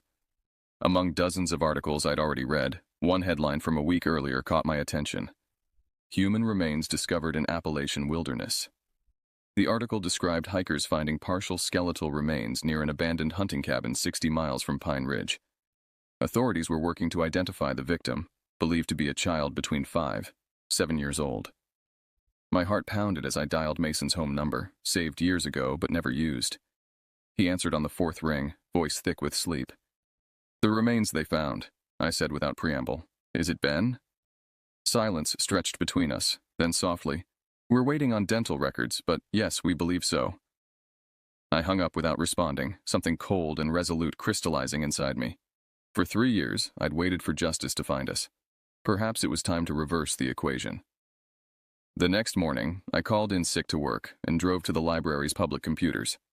Using techniques learned from true crime podcasts I'd obsessively consumed, I systematically researched everything connected to Pine Ridge: property records, obituaries, news archives. The pattern emerged slowly. Every decade or so, violence visited the cabins at Pine Ridge. Different victims, different circumstances, but similar brutality. In 1992, the incident Heidi had mentioned, a family of 4 found murdered, their youngest child missing. In 1981, a solitary hunter killed in cabin 3. In 1972, a young couple vanished from cabin 12, blood evidence suggesting foul play. Property records revealed what news stories didn't. The cabins had changed ownership multiple times, but one name appeared repeatedly as property manager: Wilson. 3 generations of the same family overseeing decades of bloodshed. I drove back to Pine Ridge the following day, telling Aunt Patricia I needed closure. The cabins looked smaller than I remembered, shabbier in winter's harsh light. Mr. Wilson still operated the front office, older now but with the same watchful eyes. He didn't recognize me at first, the traumatized girl now a solemn young woman. When recognition dawned, fear flickered across his features. "We're closed for renovations," he said, moving to shut the office door. I planted my foot in the jam. "I know about 1992, I said quietly. "And 1981, and 1972. His face drained of color. "I don't know what you're talking about. 3 generations of your family, 3 generations of murder. What are you, some kind of caretakers? Do you choose the families or just facilitate what happens to them?" "You should leave," he whispered, eyes darting past me to the empty parking lot. "They're always watching, always listening." "Who is?" But he shook his head, expression hardening into resolve. "Your family was marked the moment you arrived. I had tried to warn you, all of you, but nobody listens until it's too late." As I drove away, I noticed a black sedan pulling into the property. In my rearview mirror, I saw Mr. Wilson greeting the driver with the stiff formality of someone under duress. I'd disturbed something dormant, and now, I suspected, I had drawn its attention back to me. Spring arrived in Burlington with a sense of foreboding. The dental records confirmed what we already knew. The remains belonged to Ben. We buried him beside Adam in a quiet ceremony attended by the handful of people who constituted our diminished world. Afterward, standing alone at the graveside, I felt someone watching me. Turning, I saw Detective Mason observing from a respectful distance. "Thank you for coming," I said when he approached. "I made a promise." He hesitated. "There's something else you should know. We reopened the investigation into the 1992 murders based on similarities to your family's case. DNA technology has advanced significantly since then." Hope flickered weakly. "Did you find something?" "Blood evidence from both crime scenes shares familial markers. Whoever killed your brothers and Ray is related to whoever killed the family in 92. "The Wilsons," I whispered. Mason's eyes narrowed. "What do you know about the Wilsons?" I told him everything, my research, the pattern of violence, my confrontation with the property manager. As I spoke, his expression shifted from skepticism to dawning horror. "I need you to stay away from Pine Ridge," he said when I finished. "If what you're suggesting is true, you've put yourself in danger. Let us handle this." But the investigation moved too slowly, burdened by procedure and limited resources. I continued my own research, creating a timeline of disappearances and deaths connected to the cabins. Digital archives yielded newspaper clippings dating back to the property's construction in the 1950s, each decade marked by bloodshed, each incident investigated separately without recognizing the pattern. In May, I received another envelope, this one containing a yellowed photograph from what appeared to be the 1970s. A group of men stood before the newly constructed cabins, their faces solemn. I recognized the distinctive Wilson features in one young man. The others were unfamiliar except for one, an older man whose eyes held the same calculating coldness I'd seen in Ray's mugshot. On the back, someone had written, "The Covenant, 1972. I sent a scan to Mason, who called immediately. "Where did you get this?" "Same as before. Unmarked envelope, no return address." "The man on the right is Vincent Keller," Mason said, voice tight. "He ran organized crime operations throughout the region in the 70s and 80s. We suspected his organization used rural properties for money laundering and worse, but could never prove it. And Ray, Raymond Garrett, was connected to him? Garrett worked for Keller's successor. The organization never died, just evolved." Mason paused. "I think I understand now. The cabins are part of their infrastructure. The murders are either eliminations of witnesses or rituals of initiation. But why my family? We had nothing to do with them until Ray.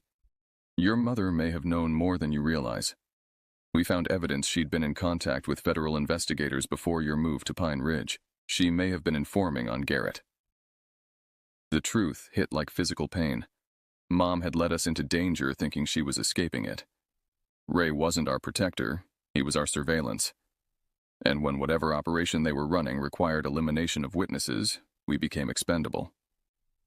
2 days later, Detective Mason disappeared. His car was found abandoned at a highway rest stop, keys in the ignition, just like Mom's had been. The investigation into his disappearance overtook the cold case he'd been pursuing, effectively burying any progress on our family's murders. I knew then that justice would never come through official channels. The organization, whatever they called themselves, had tentacles reaching into law enforcement, local government, anywhere that might threaten their operations. In June, I moved Melody to our aunt's sister's home in Canada, ensuring her safety before returning to face what I'd started.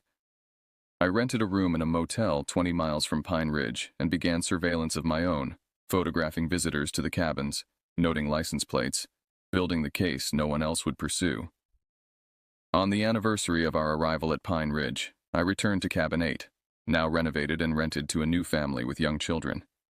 I watched from the tree line as they unloaded luggage, their faces bright with the same hope we'd once had. Before dawn, I left an anonymous note on their windshield. "Leave today. Don't pack. Just go."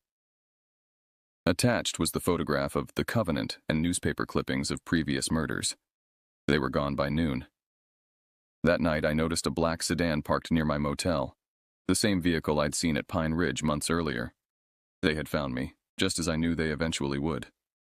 I write this account now, not knowing if anyone will ever read it. Tomorrow, I will confront what has haunted my family and countless others before us. I've sent copies of my research to journalists in 3 states with instructions to publish if I disappear. The truth about Pine Ridge deserves to be known, even if I'm not here to witness its revelation. Whatever covenant binds these men in blood has endured for generations, feeding on innocent lives while authorities look away or actively shield them. If you're reading this, I've either succeeded in exposing them or become their latest victim. Either way, remember this. Evil thrives not just in darkness, but in our collective willingness to look away from what we find unthinkable. Remember Adam's courage as he fought his attackers. Remember Ben's innocence, preserved even in death. Remember my mother, who tried to save us all. And if you ever find yourself driving through small towns with too many secrets and too few questions, keep going. Some destinations aren't meant to be reached.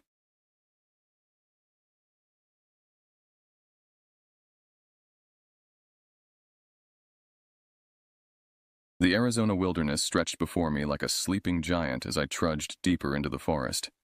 My boots crunched over pine needles and fallen branches, each step taking me further from civilization and deeper into Apache land.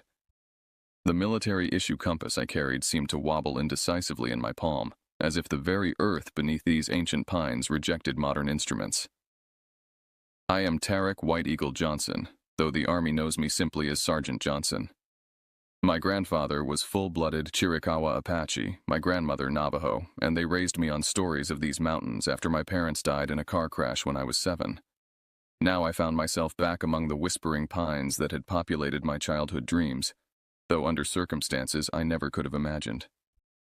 3 days ago, I had been stationed at Fort Huachuca, running training exercises and counting the days until my next leave. Then came the summons from Colonel Hayes, a special reconnaissance mission requiring someone with unique knowledge of the terrain. The briefing had been vague. Reports of unusual activity in the Coronado National Forest, possible foreign surveillance equipment, a need for someone who could move invisibly and understand the land. "We need someone who won't set off alarms with the locals, Johnson," Hayes had said, eyeing my features. "Someone who blends in." I almost laughed. The colonel thought my Apache blood would make me invisible among the trees, as if my military training hadn't already stripped away whatever connection I once had to this land. But I needed the bonus pay. The apartment in Tucson wasn't going to fix its own leaking roof, and my sister's college tuition wasn't getting any cheaper. So I nodded, accepted my orders, and prepared for a solitary trek into the mountains. Now, as the sun sank lower behind the towering pines, I realized I had grossly underestimated this mission. The coordinates I'd been given led me to increasingly remote areas, far from any hiking trails. The trees grew taller here, their massive trunks forming cathedral-like spaces between them. Shafts of golden light pierced through the canopy, illuminating dancing motes of dust and pollen. I checked my GPS again. The signal was weakening, but my destination appeared to be just beyond the next ridge. Some part of me, the part that still remembered my grandfather's warnings, felt uneasy. This was old land. Sacred land, not a place for military operations. "Respect the mountains," he had told me. "They are older than memory, and they remember everything." As darkness began to settle, I spotted a small cabin nestled against the base of a cliff face. It wasn't on any of my maps and appeared long abandoned. The wooden structure sagged in places, with moss growing up its northern side. It would provide shelter for the night, at least. I approached cautiously, weapon ready. The door hung partially open, creaking softly in the evening breeze. Inside, a layer of dust covered everything. A small table, a wood stove, a single bed with a rotted mattress. No signs of recent occupation. Still, something felt off. The dust on the floor seemed disturbed in places, and there was a faint scent I couldn't identify. Musty and animal-like, but unlike any game I'd encountered before. Setting up my sleeping bag in the corner farthest from the door, I prepared a cold dinner for my rations. No fire tonight, not until I understood exactly what I was dealing with. As I ate, I pulled out the mission brief again, studying its sparse details. But my mind kept wandering to memories of my grandfather's stories. Of the things that dwelled in these mountains since before the Apache arrived. Of shadows that walked upright. Of places where the barrier between worlds grew thin. Just folklore, I told myself. Stories to keep children from wandering too far from camp. Yet as night fully descended and the forest around the cabin grew deathly quiet, no insects chirping, no nocturnal animals rustling, I couldn't shake the feeling that something was watching me from just beyond the cabin walls. Something large, something patient, something that had been waiting a very long time. Dawn broke reluctantly over the forest, gray light filtering through the cabin's single grimy window. I had barely slept, jolted awake throughout the night by sounds I couldn't identify, heavy footfalls circling the cabin, rhythmic tapping on the outer walls, and once, a low rumble that seemed to vibrate the very floorboards beneath my sleeping bag. I packed quickly, eager to continue toward my coordinates and complete this mission. The sooner I could return to base, the better. As I shouldered my pack, something caught my eye. A marking carved into the wooden beam above the door. It resembled a handprint, but elongated, with fingers too numerous and joints bent at impossible angles. My grandfather would have recognized it.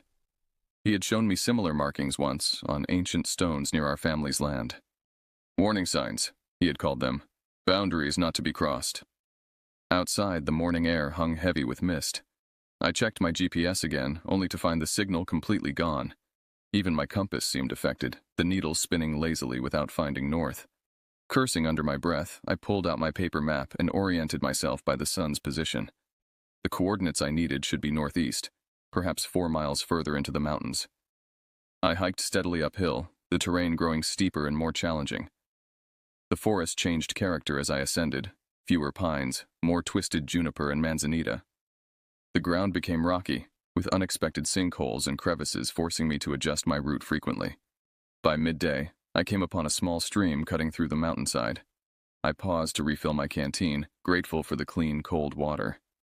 As I knelt by the stream's edge, I noticed unusual tracks in the soft mud of the opposite bank, wide, splayed impressions that resembled neither bear nor human, yet somehow suggested elements of both. My military training told me to document everything. I took photographs, placed my knife beside one print for scale. The impression was nearly 18 inches long, with what appeared to be 5 toes, though the front 2 seemed oddly fused. Whatever made it was heavy. The prints sank deep into the mud and moved on 2 legs, based on the stride pattern. I followed the stream upward, tracking the prints. They led toward a dark opening in the mountainside, a cave entrance partly concealed by overgrown brush. This had to be it, the location I'd been sent to investigate. According to my briefing, satellite imaging had detected unusual heat signatures emanating from this area, consistent with the energy output of surveillance equipment. The cave mouth yawned before me, a black slash in the mountain's face. The tracks led directly inside. Drawing my weapon and activating my flashlight, I stepped carefully into the darkness. The temperature dropped immediately. The air inside smelled of wet stone and something else, that same musky animal scent I'd detected in the cabin, but stronger here. My light revealed a passage that descended steeply into the earth, walls glistening with moisture. I moved cautiously, following the tracks deeper into the cave system. The passage widened into a chamber where stalactites hung like frozen daggers from the ceiling. My light couldn't reach the far walls, creating the unsettling impression that the space continued infinitely into darkness. Water dripped somewhere, the sound echoing oddly. As I advanced, my foot struck something that skittered across the stone floor. I directed my light downward. Bones. Hundreds of them scattered across the cave floor like fallen branches after a storm. Most appeared to be animal deer and elk, judging by the antler fragments, but some larger ones gave me pause. Their shape and size suggested something else entirely. In the center of the chamber stood what at first appeared to be a cairn of stones, but as I approached, I realized it was an arranged pile of skulls. Animal skulls formed the base, but crowning the macabre structure was something that turned my blood to ice water. A human skull, yellowed with age, with a neat circular hole drilled into its forehead. My grandfather had told me of this practice. Certain tribes once performed ritual trepanation on their dead, creating openings through which the spirit could escape. But this skull showed signs of something else. Deep scoring marks along the cranium that no stone tool could have made. They resembled claw marks, as if something had tried to extract what lay within. As I stood transfixed by this discovery, I became aware of a sound echoing through the chamber, a rhythmic scraping, like heavy nails dragging across stone. It came from deeper within the cave, from a dark passage I hadn't noticed before, and it was getting closer. I retreated into the shadows along the chamber wall, extinguishing my light. Military training took over. Assess, adapt, overcome. The scraping sound continued, accompanied now by heavy breathing that echoed wetly off the stone walls. Whatever approached was large and moved with deliberate slowness. A faint phosphorescence began to illuminate the chamber, some kind of fungus or lichen on the walls responding to the disturbance. In that ghostly blue-green glow, I saw it emerge from the deeper passage. At first, my mind struggled to process what my eyes beheld. It walked upright on two powerful legs, standing well over 7 feet tall. Its body was covered in thick, matted fur, dark as pine bark. But it was the creature's proportions that defied comprehension. Arms too long, reaching nearly to the ground. A torso too broad and hunched. A head that seemed to sit directly on massive shoulders with barely any neck visible. The face. I could only glimpse it in profile as the creature moved across the chamber. But what I saw haunted me. Not quite human, not quite animal. A heavy brow ridge shadowed deep-set eyes. The jaw protruded, revealing teeth when it opened its mouth to scent the air. This was no man in a costume. No bear walking upright. This was something else entirely. Something that walked the blurred line between legend and reality. Sasquatch, Bigfoot, the old one. My grandfather's people had many names for the forest guardian, the shadow walker. I had dismissed them as stories meant to explain the unexplainable sounds in the night. Now I was frozen in its presence. The creature paused at the pile of skulls, reaching down with hands that seemed almost human but far larger, with blackened nails like curved talons. It adjusted the human skull at the top, turning it to face the entrance through which I had come. A deliberate warning. I remained motionless, controlling my breathing, willing my heart to quiet its thundering in my chest. The creature hadn't detected me yet, but I knew its senses would be sharper than mine. Any movement, any sound, might trigger a confrontation I couldn't hope to win. Minutes passed like hours as the being moved about the chamber, occasionally stopping to scent the air.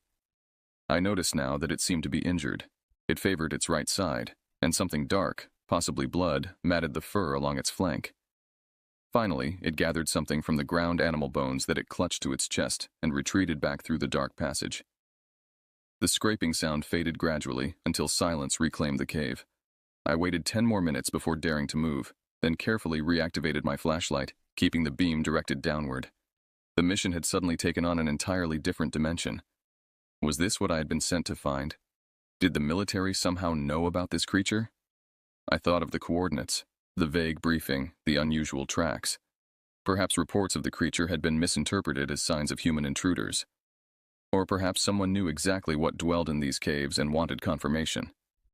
Either way, I needed to document everything. I photographed the skull arrangement, the tracks, the claw marks on the stone walls. Then, against all better judgment, I decided to follow the passage where the creature had disappeared. The tunnel descended sharply, requiring me to half climb, half slide down its slick surface. The air grew warmer, more humid, carrying a stronger musk that caught in my throat. After about 30 meters, the passage opened into another chamber, smaller than the first, but equally disturbing. What I found there wasn't surveillance equipment or foreign operatives, but something far more ancient. The walls were covered with pictographs, red ochre handprints, stick figures of humans, and larger looming figures that matched what I had just witnessed. Some images depicted what appeared to be hunting scenes, the tall figures pursuing deer and smaller humans fleeing before them. But the central image, taking up the largest section of wall, showed something different. Humans and the tall beings standing together, arms raised toward a spiral symbol that I recognized from my grandfather's teachings. It represented a doorway between worlds. Below this mural, arranged carefully on a natural stone shelf, sat several artifacts that made my heart sink. Modern items, a digital camera, its casing cracked open, a backpack torn to shreds, hiking boots with the laces still tied, and most disturbingly, a military-issue canteen with initials carved into its side, RM. Richard Martinez. The name clicked into place, a specialist who had gone missing during a training exercise in these mountains 3 months ago. The official report claimed he had deserted, but rumors around base suggested something stranger had occurred. I was photographing these findings when a low growl reverberated through the chamber. I spun around, my light catching reflective eyes at the tunnel entrance. Not the large creature from before, but something smaller, though similar in form. A juvenile, perhaps. It charged without warning, moving with shocking speed across the chamber. I fired a warning shot that echoed deafeningly in the enclosed space, but the creature didn't slow. In desperation, I dodged sideways, losing my balance on the uneven floor. I fell hard, my head striking stone, and darkness claimed me. I awoke to pain, a throbbing behind my eyes and a sharp sting along my left arm.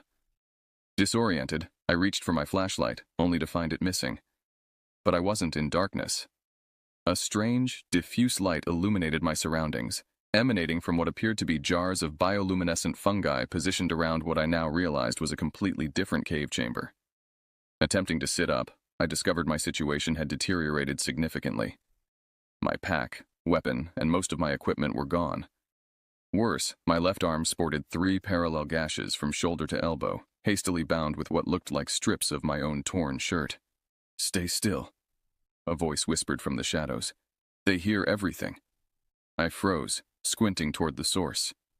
A figure emerged, human, male, bearded, and gaunt. His clothes hung in tatters, and his eyes held the wild look of someone who had spent too long in darkness. "Martinez?" I ventured. He flinched at the name, then nodded slightly. "What's left of him? They sent you to find me?" "No," I admitted. "I didn't even know you were here. I was sent to investigate possible surveillance equipment."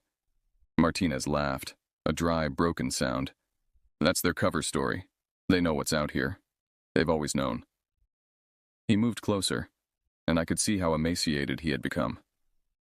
His right leg dragged slightly, badly healed from some previous injury. "How long have you been down here?" I asked. "I stopped counting after 50 days, he replied. "Time works differently in their territory. You crossed the boundary, same as I did." "Their territory? The creatures?" "Not creatures," Martinez cut me off sharply. "People. Ancient people. The first people, if you believe their stories. They were here before us, before the Navajo, before the Apache. They retreated underground when humans became too numerous." I thought of my grandfather's stories again. Tales of the ancient ones who dwelled in the hollow places beneath the mountains. Stories I had dismissed as mythology, designed to explain natural phenomena or enforce tribal boundaries. "How do you know all this?" I asked. Martinez pointed to his temple. "They showed me. They can put thoughts in your head. Images. Not words exactly, but you understand anyway." He shuddered. "It's why they take the skulls. It helps them connect." My stomach churned at the implication. "Are they going to kill us?" "If they wanted us dead, we wouldn't be talking now," Martinez said. "They're curious. We're different from the others who've wandered in. Military training, maybe, or because we didn't run." I examined our prison more carefully. The chamber was roughly circular, perhaps 15 feet in diameter, with a single entrance blocked by what appeared to be a crude door fashioned from interwoven branches and animal hide.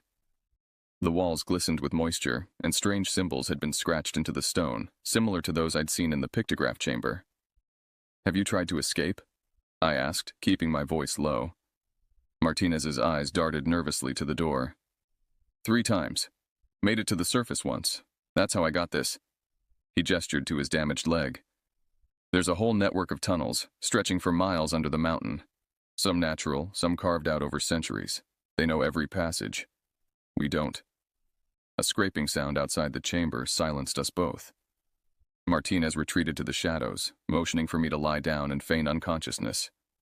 I complied, closing my eyes to slits, watching through my lashes as the branch door swung open. The creature that entered was the smaller one that had attacked me, its movements more agile than the larger being I'd encountered earlier. It carried something in its arms, my pack, I realized, which it dropped unceremoniously in the center of the chamber. Then, to my astonishment, it spoke. The sounds weren't English or any human language I recognized. They resembled something between animal grunts and the clacking of stones, yet they carried distinct patterns, communication, not random noise. When neither of us responded, the being approached me directly. I fought to remain still as it crouched beside me, its musky scent overwhelming. A hand, too large, too strong, with fingers too long, gripped my injured arm, unwinding the makeshift bandage. Through barely open eyes, I watched as it examined my wounds, then reached into a pouch at its waist, withdrawing a handful of green paste that it applied to the gashes. The substance burned initially, then went curiously numb. The being rewrapped my arm with fresh material, not my shirt this time, but some kind of soft, fibrous plant matter. Throughout this procedure, it continued making those clicking, guttural sounds as if speaking to itself. When it finished, it turned toward my pack, rummaging through the contents. It removed my camera, turning the device over curiously before setting it aside. Next came my military ID and documents, which it studied intently.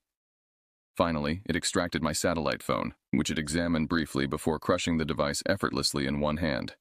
Message received, no calling for help. After the being departed, Martinez emerged from his hiding place, his expression grim. "That one's called Nakohe," he said. "The healer. It's been patching me up whenever I get injured trying to escape." He nodded toward my newly bandaged arm. "That paste will prevent infection. They know medicines we've forgotten." I examined the bandage, expertly applied, with even pressure across the wound. "You understand their language?" "Some words. They've been teaching me." Martinez tapped his head again. "Through pictures, mostly. They're not all the same. Some want to help us. Others want to—" He trailed off. "Want to what?" I pressed. Martinez's eyes met mine, hollow with fear. "Use us. Study us. They believe we're related somehow. Distant cousins who took a different path. They want to understand why we've forgotten the old ways, forgotten them." I thought of the skull with the hole drilled into it, by examining our brains. He nodded slowly. "The elder, the big one you must have seen, he's the one who decides our fate, and tonight is their council meeting." "What happens at the council?" Martinez's voice dropped to a whisper. "They decide which of us lives, which of us joins the skull pile, and which of us becomes like them." "Becomes like them? What does that mean?" But Martinez had retreated into himself, rocking slightly, his eyes unfocused. Whatever he had witnessed during his captivity had broken something fundamental within him. As I sat back against the cold stone wall, I realized the true nature of my mission was likely known to my superiors all along. I wasn't sent to find surveillance equipment. I was sent to find answers. Answers about what happened to Martinez. Answers about what lurked in these mountains. And I had found those answers, though I now doubted I would ever live to report them. Hours passed in tense silence. Martinez alternated between periods of lucidity, where he shared fragmented information about our captors, and stretches of withdrawn catatonia where he simply stared at the luminescent fungi, mumbling to himself. From his scattered accounts, I pieced together a disturbing narrative. These beings, he called them the Zi-Na-Ne, or Ancient Ones, had once dominated the surface world. They were intelligent, with complex social structures and their own form of spirituality centered around what Martinez described as the knowledge in blood and bone. As humans proliferated, the Zi-Na-Ne retreated underground, emerging only at night to hunt and gather. They considered certain territories, particularly caves and mountain passes, sacred boundaries between their world and ours. Trespassers were rarely tolerated. "Why keep us alive?" I asked during one of Martinez's clearer moments. "Some believe we carry old memories in our blood," he explained. "Memories of when our kinds lived together. The elder wants to extract these memories." "Through trepanation," I murmured, remembering the skull. Martinez nodded grimly. "Not all survive the process." I examined our prison more methodically, searching for weaknesses. The door, despite its primitive appearance, was secured from the outside with a mechanism I couldn't reach. The walls offered no alternative exits, solid stone with no fissures large enough to exploit. "What about your radio?" Martinez asked suddenly. "Did they take it?" I patted my pockets, realizing with a surge of hope that they hadn't found my backup communication device, a small emergency transmitter concealed in a hidden pocket of my combat pants. Standard issue for solo reconnaissance missions, it couldn't send voice messages but could transmit an emergency signal with GPS coordinates. "I've still got the emergency beacon," I told him, "but we'd need to get closer to the surface for the signal to reach anyone." Martinez's eyes widened. "Tonight might be our only chance. During council, most of them gather in the central chamber. The passages are less guarded." Before I could respond, footsteps approached, heavier than before. We both retreated to opposite sides of the chamber as the door swung open, revealing the massive figure I'd first encountered by the skull pile. The elder. It ducked to enter, its immense frame filling the space. In the bioluminescent light, I could see its features more clearly. A face that seemed to blend human and primate characteristics, yet was somehow neither. Deep-set eyes regarded us with unmistakable intelligence beneath a sloping forehead. Its mouth, when it opened, revealed teeth designed for an omnivorous diet, both flat molars and sharp canines. But most disturbing was its hands. Too articulated for an animal, with opposable thumbs and elongated fingers ending in thick, curved nails. hands designed for tool use, for creation and destruction alike. The elder carried a staff adorned with feathers, bones, and what appeared to be electronic components, circuit boards and wiring that I recognized from modern devices. It pointed this staff at Martinez first, then at me, making those same guttural, clicking sounds I'd heard from the smaller one. To my shock, Martinez responded in kind, awkward approximations of the same language, his human vocal cords struggling with sounds they were never designed to produce. The elder listened, then approached me directly. It reached out with one massive hand, and before I could react, pressed 3 fingers against my forehead. Pain exploded behind my eyes. Not physical pain, but a searing mental invasion that felt like ice picks driving into my brain. Images flooded my consciousness. Ancient forests untouched by human hands. Beings like the elder gathering around fires, crafting tools. The arrival of the first human tribes. Conflict. Blood. Retreat underground. Centuries passing in darkness. Modern humans with machines. Drilling, excavating, desecrating. Fear, anger, resolution. When the elder withdrew its hand, I collapsed to my knees, gasping. The message had been unmistakable. A condensed history, a warning, and a judgment all conveyed in seconds. The elder made a final pronouncement. Longer, more complex sounds, then departed, securing the door behind it. "What did it say?" I asked when I could speak again. Martinez's face had gone ashen. "Council begins at moonrise. Will be presented for judgment." He swallowed hard. "The elder senses Apache blood in you. It believes you might carry older memories, memories of when our peoples made peace. And that's good? It means they might not kill you outright." Martinez looked away. "But they'll still want what's in your head." Night was approaching. I could sense it even underground, a subtle shift in the air. If Martinez was right, our window for escape would come during the council meeting, when attention was focused elsewhere. I retrieved the emergency transmitter from my hidden pocket, a device no larger than a lighter, with a single button protected by a safety cap. "We need a distraction," I said, formulating a plan. "Something to draw them away from the passages leading to the surface." Martinez's gaze fell on the jars of bioluminescent fungi. "These are sacred to them," he said. "They harvest them from a special chamber and cultivate them carefully. They're flammable when dried." I understood immediately. "We create a controlled fire, enough smoke to trigger alarm, but not enough to cause a cave-in. While they're responding, we make for the surface." For the first time, a spark of hope appeared in Martinez's haunted eyes. "The path to the surface requires passing through the central chamber where they'll be gathering. There's another way, longer, through narrower passages, but I think I remember it." Together, we began preparations. Martinez showed me how to extract the phosphorescent material from several of the fungi jars, explaining that when dried and concentrated, it created a slow-burning but smoke-heavy fire. Meanwhile, I tore strips from my remaining clothes to create fuses of varying lengths. As we worked, Martinez spoke of his months in captivity, of witnessing rituals where the Sinane danced around fires, consuming substances that sent them into trances, of seeing them craft intricate artworks on cave walls using pigments mixed with their own blood, of hearing their songs echo through the mountain, songs that sounded like Earth itself groaning. "They're dying out," he whispered. "Too few young ones. Too little territory left. That's why they're desperate to extract our memories. They think there might be knowledge there, something they've forgotten that could save them." I thought of my grandfather then, of how he had mourned the fading of traditional Apache ways, the loss of language and ceremony with each passing generation, of how he had taught me what he could, knowing it was but a fraction of what had once been. Perhaps these beings felt the same desperation, watching their ancient culture slip away beneath the inexorable advance of modern humanity. But sympathy wouldn't save us from having our skulls drilled open. As the subtle shifts in air current told us night had fallen above, we finalized our plan. Martinez would create a distraction near the food storage chambers, far from our escape route but crucial enough to draw attention. I would make my way toward the surface through the secondary passages he had described, transmitting the emergency signal once I reached sufficient depth. "What about you?" I asked as we prepared to implement our desperate plan. "We go together." Martinez glanced down at his damaged leg. "I'll slow you down, get to the surface, bring help." A bitter smile crossed his face. "I've survived this long. I can last a little longer."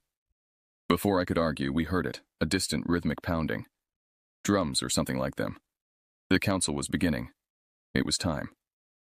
The sound of drumming provided perfect cover as Martinez showed me how to manipulate the primitive door latch from inside, knowledge gained through months of observation. We slipped into the corridor, which was dimly lit by more of the bioluminescent fungi growing along the walls. "Remember the path," Martinez whispered, tracing a crude map in the dust on the floor. 3 left turns, then the narrow crevice that slopes upward. Follow the water seepage.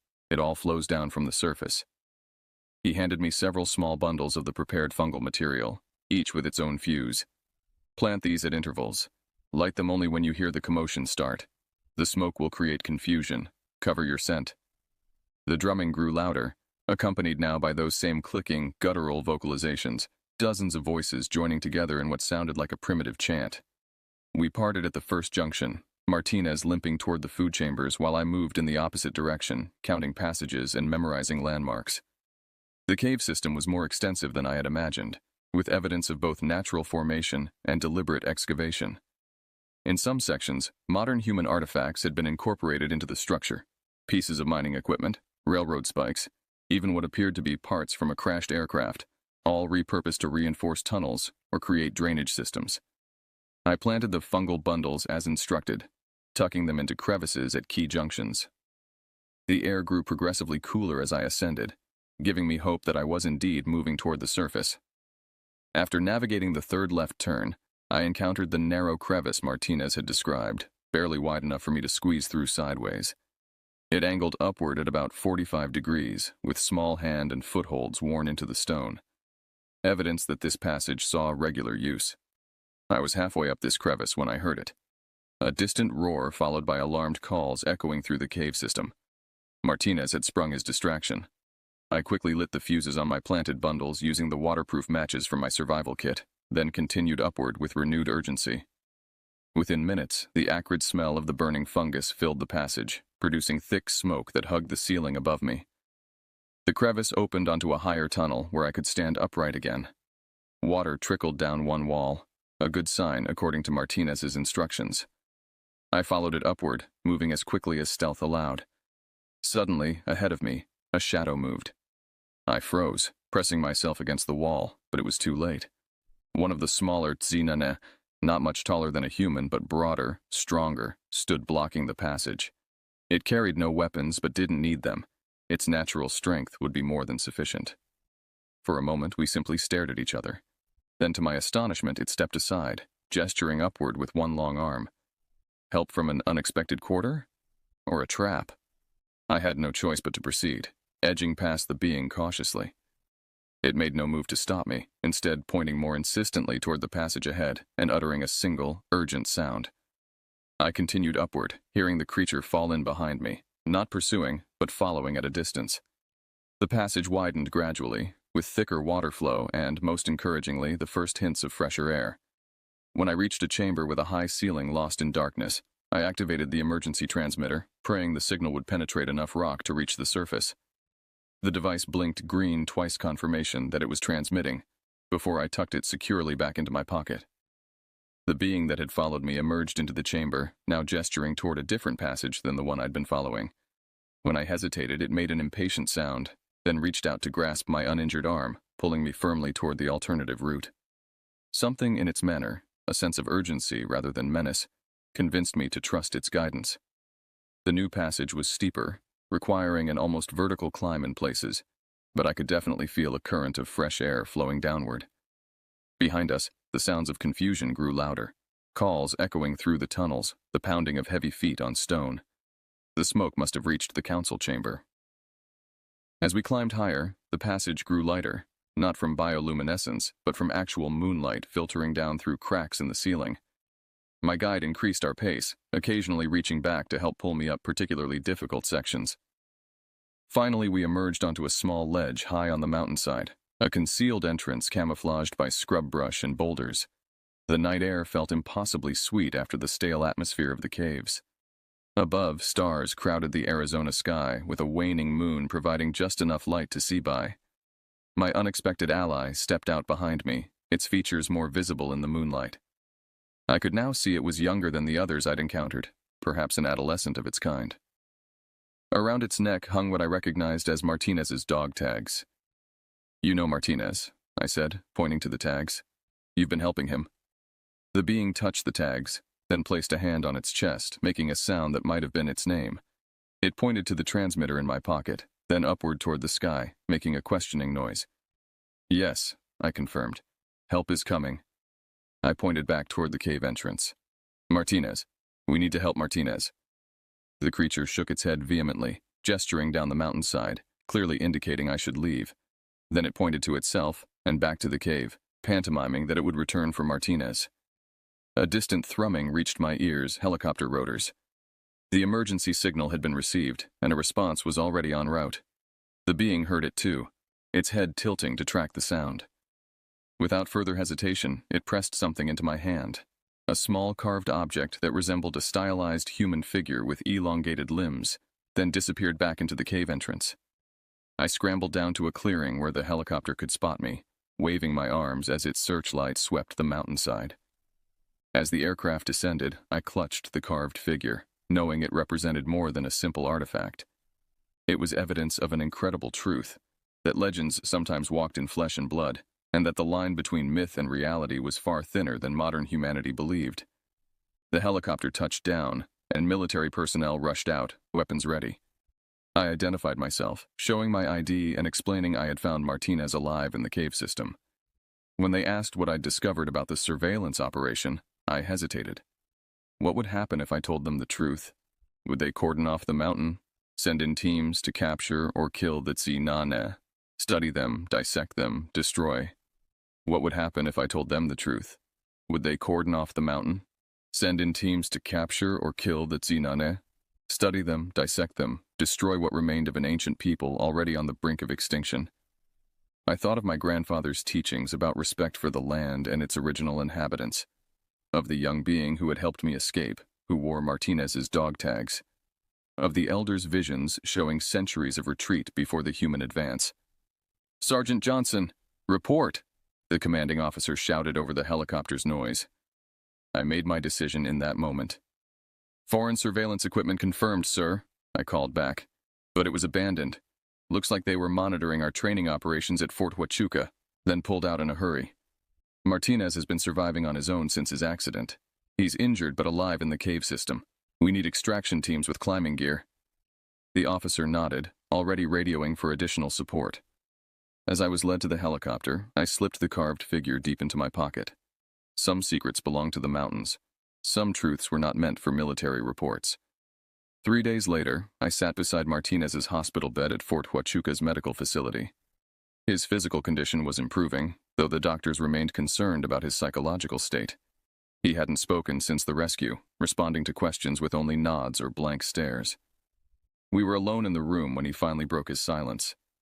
"You didn't tell them," he said, his voice rough from disuse. I shook my head. Some things should remain mysteries. Martinez nodded slowly.